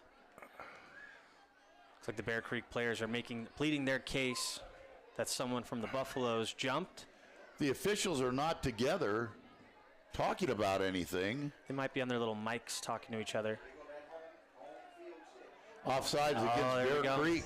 That will give Amador a 1st down. Fresh set of downs now with the game under 8 minutes to go. Bear Creek, they needed a stop on that 3rd and long situation, and they weren't able to get it. Now Amador has been able to convert 2 more 1st downs, and now the clock is running again. They are treating this like a running clock. I don't understand that. Under a regular situation, this clock should be stopped for the penalty, and it should not start to the snap. Right. And I'm not sure. If I was Bear Creek, I'd be asking some questions, I can tell you that. Absolutely. Blankenheim operating the shotgun. He wants to throw. He's looking. He's got a receiver wide open the end zone. Oh, it just dropped. Dropped and in right over the top. Oh, he had a Willie Mays catch going right there. Ball goes to McPartland and just off of his fingertips. Wow, he was wide open. Oh, just could not pull it in. Now, that is not the easiest catch you have on the field for sure. No, not at all. That is a tough catch. But Blankenheim put it right on the money, and they just could not make the connection. So that'll set it up 2nd down and 10. Now the clock stopped. I have no idea. Well, we know it's obviously not a running clock. I'm not sure what it is. All right, 2nd down and 10 for the Buffs.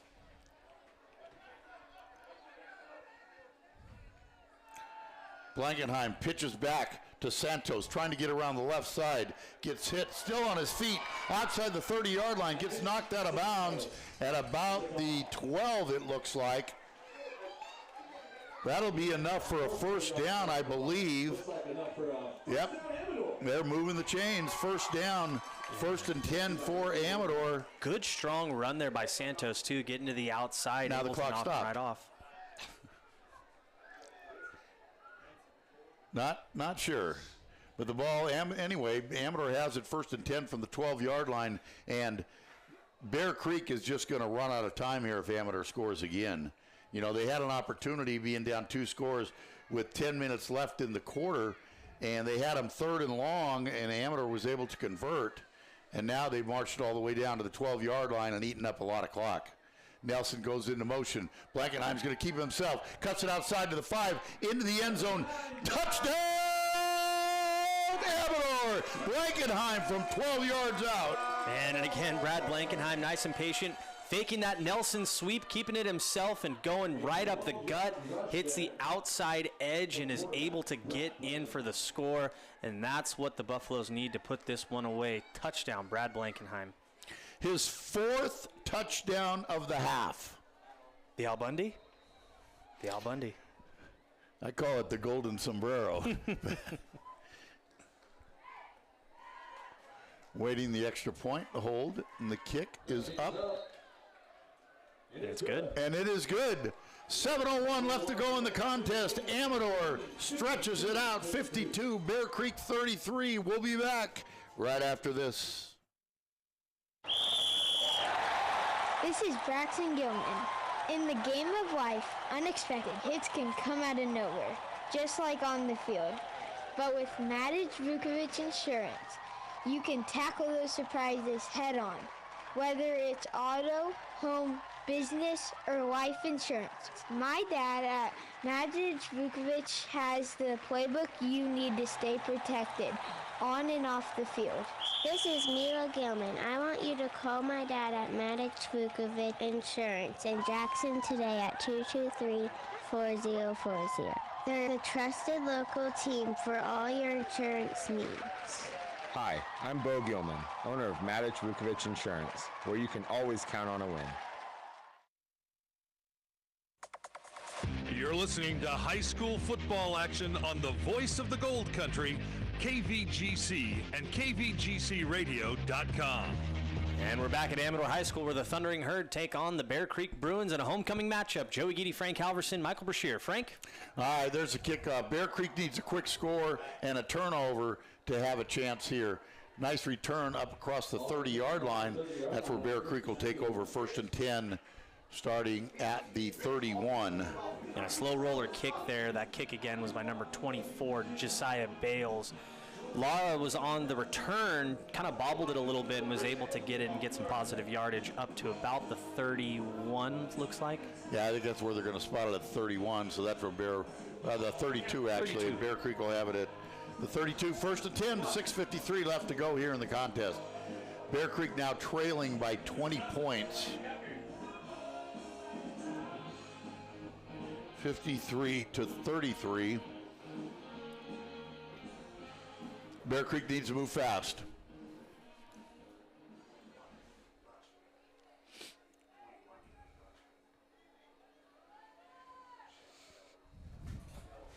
Taking their time. McGee looking to throw. Pressure coming from the right side. They pick it up. He's going deep. Intercepted! Intercepted by Olsen. Huge interception by Olsen there. McGee drops back, sees his man isolated, wants him, throws the ball up, just underthrows him. Great coverage there by Olsen. Huge interception. Amador gets the ball right back, and it's starting to get dark for Bear Creek. Ball's going to be at the 35-yard line after the INT by Olsen. Yeah, eat up the clock now, boys. Eat up the clock.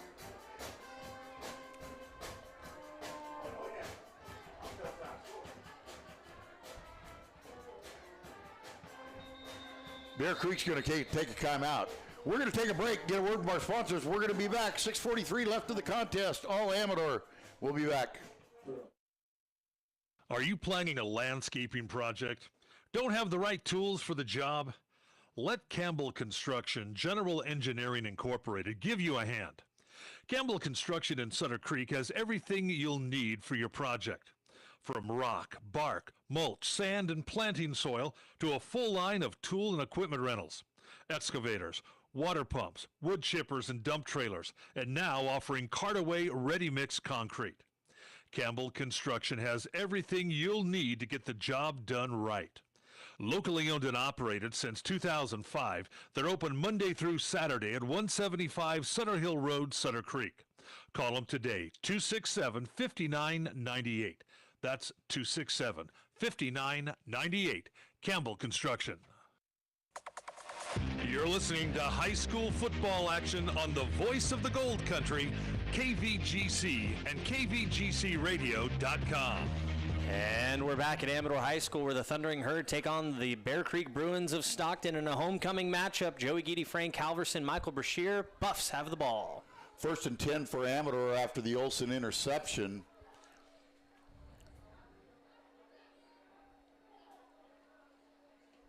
Handoff to Santos, breaks through the line, gets across the 40-yard line, falls forward across the 45. First down for Amador. Gain of about 12 on the play by Santos. Yeah, Santos fighting for that extra yardage at the end there to get that first down. Great run attack from Santos and especially from Blankenheim this game. Blankenheim has over 150 yards rushing in this half. Whoa. 1st and 10 for Amador.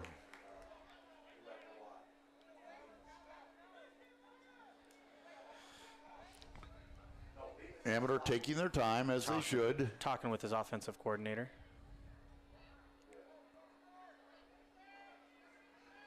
Handoff again to Santos. Around the end over there to number 9. Another first down.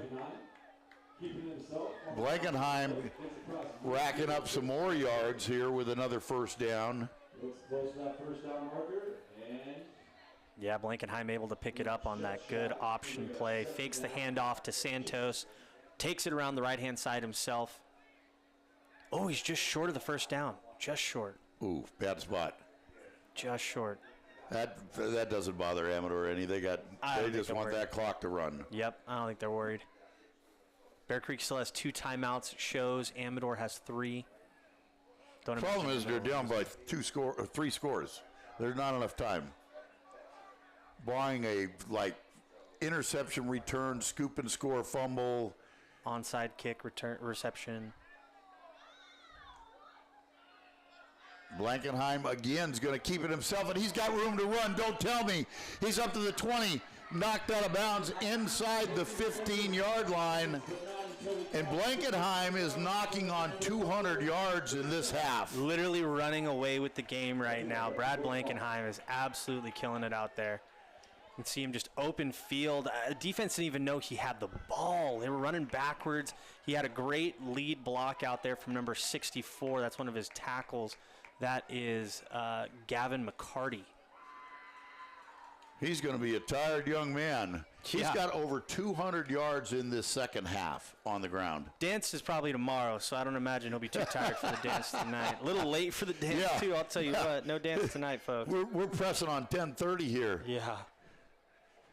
Is that right, Michael? Dance tomorrow? Dance is tomorrow? Dance is tomorrow. That's right. All right, 1st and 10 for Amador. McPartland's in at quarterback, giving Blankenheim a break. Oh, almost fumbled the snap, straight ahead handoff, gets across the 10-yard line. That was number 44, Nolan Davidson. Yep, it looks like Blankenheim's night is over. Yeah, there he is, shaking his father's hand down there, Charlie. Charlie, a coach for the Amador Buffs football team and the head varsity baseball coach, actually. Injured player, so we've got a break in action. We're going to take here a word from our sponsors. We'll be back. 4:20 left in the contest. Amador easily leading Bear Creek 53-33. Hey, let's play some football. Mark Borchin here with Glass Doctor. We are so excited that you're doing what you love. When you need auto glass, windshields, and calibration, call Glass Doctor. Ask about our windshield protection plan. And for shower enclosures, foggy, broken windows in your home or business, please remember Glass Doctor, your neighborly company. Visit our showroom at Highway 49 and Jackson Gate Road. You're listening to high school football action on the voice of the Gold Country, KVGC and KVGCradio.com. And we're back in Sutter Creek at Amador High School where the Amador Thundering Herd take on the visiting Bear Creek Bruins of Stockton. Joey Geedy, Frank Halverson here with Michael Brashear, of course. Homecoming action today. Looks like the injured player is moving off the field. Looks like it may have been a cramp. Yeah, it looked like it was a cramp. Like a cramp. He does have to come out for at least one play, though. Correct. Second down and 4. Number 25, Christian Binder.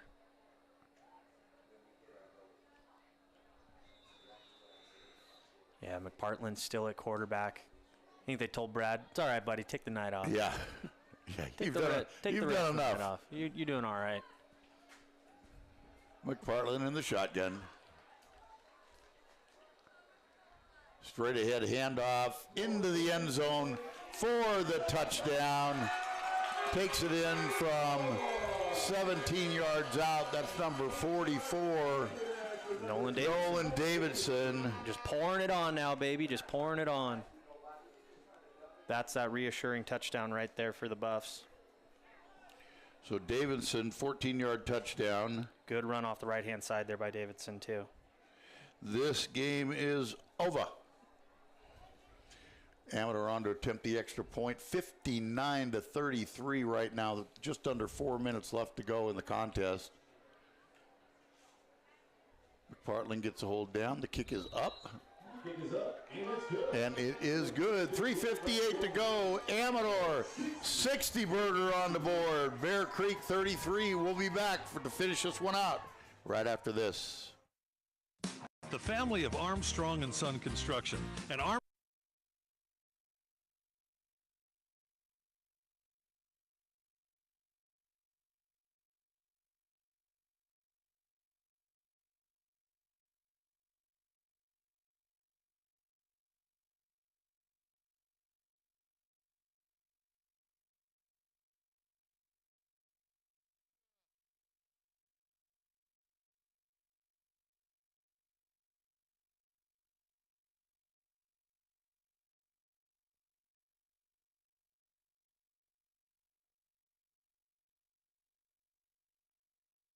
And we're back at Amador High School in Sutter Creek, California, where the Thundering Herd take on the visiting Bear Creek Bruins of Stockton. Joey Geedy, Frank Halverson, Michael Brashear for this homecoming game. Frank? All right, Amador kicks off a squib kick, just falling on the 30-yard line. It looked like he had time to pick that up and run, but he decided to just fall on it. So Bear Creek's going to take over 1st and 10 from their own 30. Number 12, Jonathan Miller on the recovery. 1st and 10 for the 30-yard line. 3:56 left to go in the contest. Down this much this late, shot down the field, try to just run the clock down. Well, if looks like they changed up quarterback too. You got two choices. Yeah, it looks like number 16 is 15. 15 is in at quarterback. It's Chan. Yeah, that's the kid that played quarterback last week.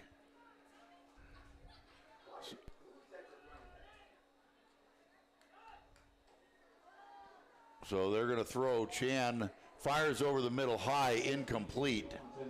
That'll be 2nd down and 10. That stops the clock. Yeah, Chan's ball tipped. Falls incomplete. Yeah, Chan had a rough week last week. He was 8 of 25 with 2 interceptions. It's like the Buffaloes are stepping back into a little bit of a deeper defense, maybe a cover 4 right now. They have subbed down. It does look like they have subbed down. 2nd down and 10. Ball sits at the 30-yard line.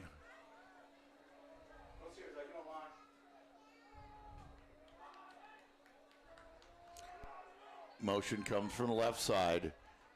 Chan fakes the inside handoff, throws a simple out pass to number 2, complete for a short gain. That was Michael Lemus. We have a penalty marker on the field. On the outside over here. Let's see what the call is. Can't quite tell. They're waving it off. Yeah, it looks like they waved it off. So they're waving it off. It'll be 3rd down. We have 2nd down and 3. Well, I think it should be 3rd down. There was an incompletion and then that short completion. Should be 3rd down. There we go. Box changed. Now they changed it. 3rd down.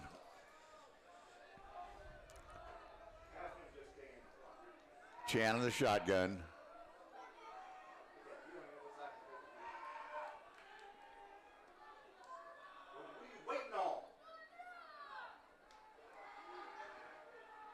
Chan throws deep to the left side. That just came out funny. Nothing going there. Now it's going to be 4th down.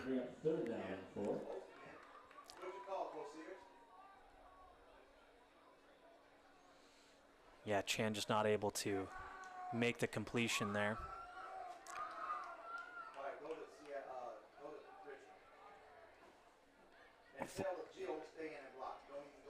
Man, they take 4th down. They're going to they're talking about they're it going to right keep now. the offense in. Well, the clock is stopped. There's no urgency at this point. I'm But still thinking play being clock.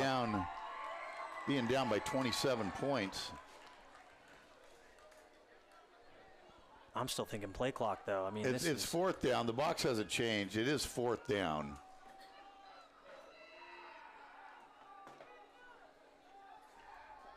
I know it's 4th down.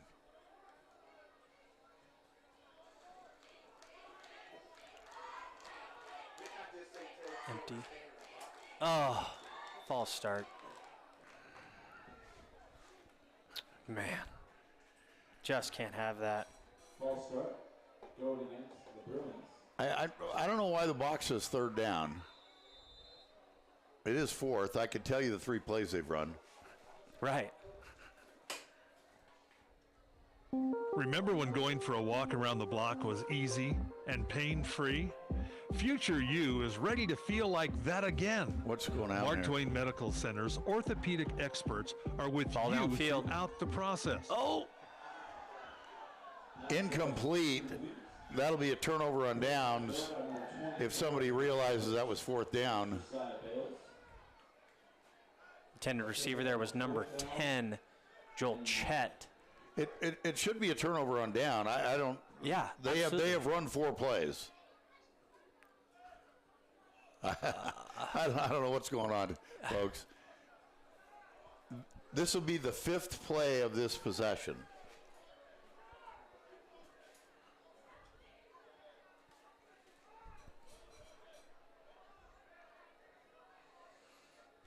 Yeah, fifth play. Yes. 5th down. We saw a redo and the elusive 5th down. This is 5th down. Man, what a game. And 200 yards from a quarterback. I mean, this is crazy. What a Rushing game. in 1/2. What a game. Are they punting? Yes. Bruins in punt formation. And nobody deep. Just play D. Oh, no. The old Shankarelli. Oh, no. Oh, and then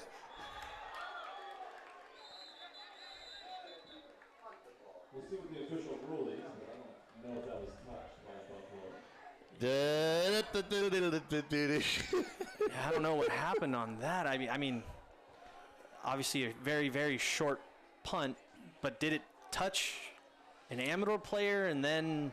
No, I don't think it ever touched an Amador player. I don't think it did either. They are discussing. Unless after it hit the first Bear River player, Amador tried to go after it. I don't think so.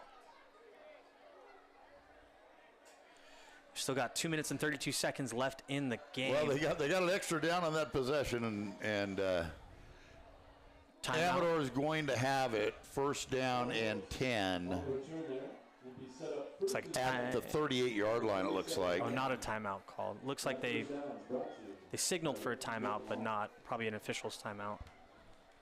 There will be a turnover.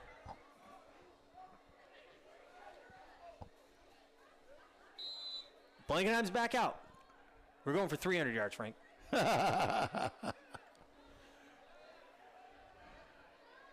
Well, it's too early to kneel it down with Bear Creek still having 2 timeouts.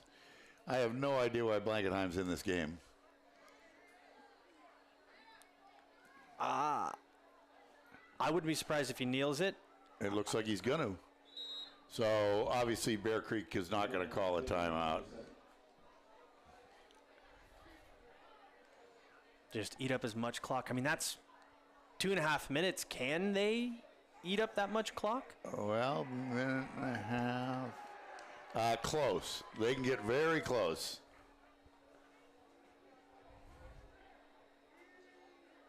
But I think it's like a gentleman's agreement between the coaches. Hey, we're going to just kneel it down. If you get one play, you're going to kneel it down. The game's going to be over. Right. Because they can't quite get to the end of the game.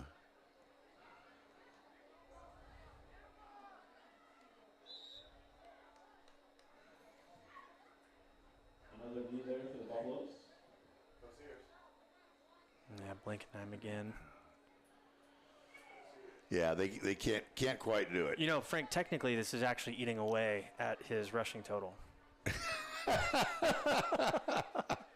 1 yard lost, so he's going to have minus 3 yards on the... Technically. Yeah, he's going to end up with like 297 yards or something like that.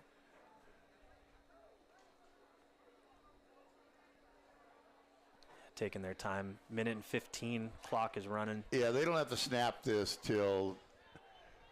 Now it'll get down 45 seconds from now, so technically it will, if they just take a delay a game now, it'll be down to about 18 seconds, and that'll stop the clock, and that'll be a turnover on downs, unless they decide to give them 5 plays on this. We've seen it. We have seen it tonight. 5 downs. This game had everything, Frank. It sure did. This game had everything. Kick return. All right, so that should stop the clock. Turnover on downs. Bear Creek will take over. Okay, that'll be a turnover on downs there. Bear Creek will take over. 1st and 10 from the 40. Yeah. Much time is left there. We've got 25 seconds. I'm guessing Bear Creek's just going to kneel it down now and the game will be over. Yeah. They're going to wind the clock, so they're not even going to have to run a play. All right, that'll do it. Amador 60, Bear Creek 33. We'll be back with the Mark Twain Medical Center post-game wrap right after this. Remember when going for a walk around the block was easy and pain-free? Future you is ready to feel like that again. Mark Twain Medical Center's orthopedic experts are with you throughout the process, from first consultation to your last physical therapy session, so you can get back to living without joint pain, and future you can wander far and wide. Visit marktwainmedicalcenter.org/orthopedics. Mark Twain Medical Center. Hello, human kindness. You're listening to high school football action on the voice of the Gold Country, KVGC and KVGCradio.com. And we're back at Amador High School, where the Amador Thundering Herd took on the visiting Bear Creek Bruins of Stockton for a homecoming matchup.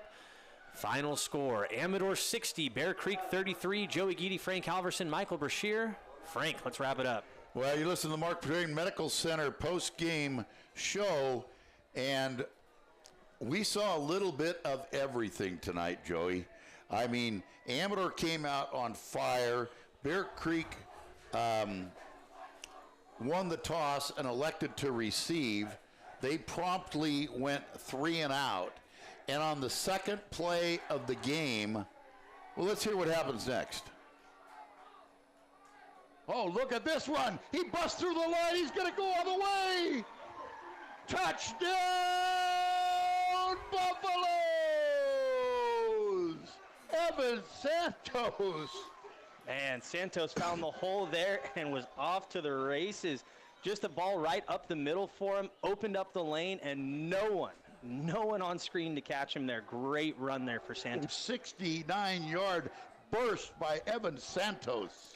That was our Mellon Faze in the BG Lounge call of the game. With 9:32 to go in the first quarter, Santos breaks through 69 yards, and Amador takes a 7-0 lead. Well, in Bear Creek's next possession, they end up having to punt. And on the first play from scrimmage, Evan Santos again races 80 yards this time at the 6:10 mark for a 13-0 lead as the extra point was blocked. Bear Creek then goes 3 and out. Amador goes 3 and out. Bear Creek gets on the board on a 62-yard touchdown, McGee to Chet. to make the score 13-7. That's how the first quarter ended. Amador ended the first quarter with possession and finished that off on a 16-yard touchdown by Nunez. The 2-point conversion was missed, and at 9:46 to go in the second quarter, Amador led 19-7. Then Bear Creek would turn it over on downs, and Nelson would take it in from 4 yards out to make the score 25-7. Again, a missed extra point. That's something Amador is going to need to work on. They lost the game last week by 1 point on a missed extra point, and they had 3 conversions that they weren't able to convert on in the first half. Then Nelson had an interception, and that's how the half ended at 25-7. Well, if you like action, you liked the third quarter. Amador took the opening possession of the second half, immediately threw an interception, and Bear Creek turned it into a 5-yard touchdown by Robertson with less than a minute gone in the third quarter for a 25-14. Amador turns right around, 42-yard run by Blankenheim, and with 2 minutes into the third quarter, we'd already seen 2 touchdowns with Amador leading 32-14. Bear Creek goes right back to work, a 2-yard touchdown run by McGee that made the score 32-20. They had a failed conversion. Then Blankenheim would go 50 yards for another touchdown to lead 32-20. Then Bear Creek would turn it over on downs. Blankenheim again, 47-yard touchdown run, and at the 5-minute mark, it was 46-20. Bear Creek would then get a 62-yard kickoff return by Falkel, and the score at the end of 3 was 46-27. Blankenheim had 140 yards in the third quarter on the ground. Starting out the fourth quarter, Amador would turn it over on downs. Bear Creek would score a touchdown, a 4-yard run by McGee. 2-point conversion failed to make it 46-33. But Blankenheim would then score another touchdown, this time from 12 yards out. Then Olson would intercept a Bear Creek pass, and there was a 14-yard touchdown by Davidson to make it 60-33, and that's how the game ended. Incredible, over 200 yards rushing on the ground by Blankenheim. A great game by Santos. A lot of contributions all around, but Amador ran away with this one, Joey. That's right, absolutely, Frank. And just looking over my notes, I'm going to start at the top here. That was probably the longest third quarter ever. I mean, just scoring back to back to back to back. I mean, that was a long, long third quarter, but a great quarter honestly for both teams. Obviously, there was no answer for what Blankenheim was doing on the ground, but I thought that Bear Creek reacted very well, especially being able to put up points after that interception. That was huge momentum shifter for them. Now, the next thing that I want to say about Bear Creek, and I'm going to give them really good props to their coaching staff on this one. They were a pretty well-disciplined team. I would say that, there was no, pushing and shoving really after the play very much there. It was a very well-disciplined team, but just kind of falling apart where they needed to tighten things up. Well, they just didn't have an answer for Blankenheim in the second half. Every time you thought they were inching back and getting back into the game, they'd allow Amador to convert a 3rd and long. Right. Or they jumped off sides one time and gave them a free first down. But they started moving at a quicker pace. They changed what they were doing in both halves, but every time that you thought they were getting back, Blankenheim was there again to answer, and they ended up running away with it 60-33. Right, and speaking of that time shift that you're talking about, getting off to a little bit quicker start, they took a long time to call their plays, getting up to the line, and quarterback would just kind of sit there and wait, so it took a long time to hike the ball too. I think that a lot of the time was taken off the clock by just literally waiting for the play to start from Bear Creek, not from Amador. Amador's on the ball, boom, ready to go. But Bear Creek took a very, very long time between snaps, and I think that really hurts them. Now, Frank, we have seen a whole lot and literally everything within this game. We saw a kick return, we saw touchdowns through the air, air, on the ground. But the other things that we saw the old redo. The redo. And we saw the elusive 5th down. So and we had, for part-time, a running clock that I don't know, and then they went back not to running clock. Yeah, this game had a little bit of it all. Other than a pick six, that was it. Other than a pick six, this game had everything, folks. Yeah, so if you liked flavors, it was a Baskin-Robbins kind of night. All 52 flavors, right? It sure was. That's right. And 5th downs. All right, well, that'll do it. Our player of the game got to be only one guy that I can think of after the show he put on, especially in the second half. That's number 9, Brad Blankenheim. So he is our player of the game. We once again want to thank our sponsors: JS West Propane, Campbell Construction, Madic Vukovic Insurance, Big Valley Ford, Armstrong and Son Constructions, Glass Doctor, Toma Associates, Conifer Communication, Mark Twain Medical Center, Mel and Faze, the BG Lounge, Call the Game, scoring updates from the Mountain Merchant, and certainly our internet provider, Jason Wilson, at remotely located. Thanks to you again for watching. We will not have a game next week as all the teams are on a bye, so we will hope to get you again in 2 weeks. The start of league will be kicked off at our next broadcast. Thanks for listening. Thanks again to our sponsors. Have a good night, everyone. You're listening to Coast AM on 1340 KVGC.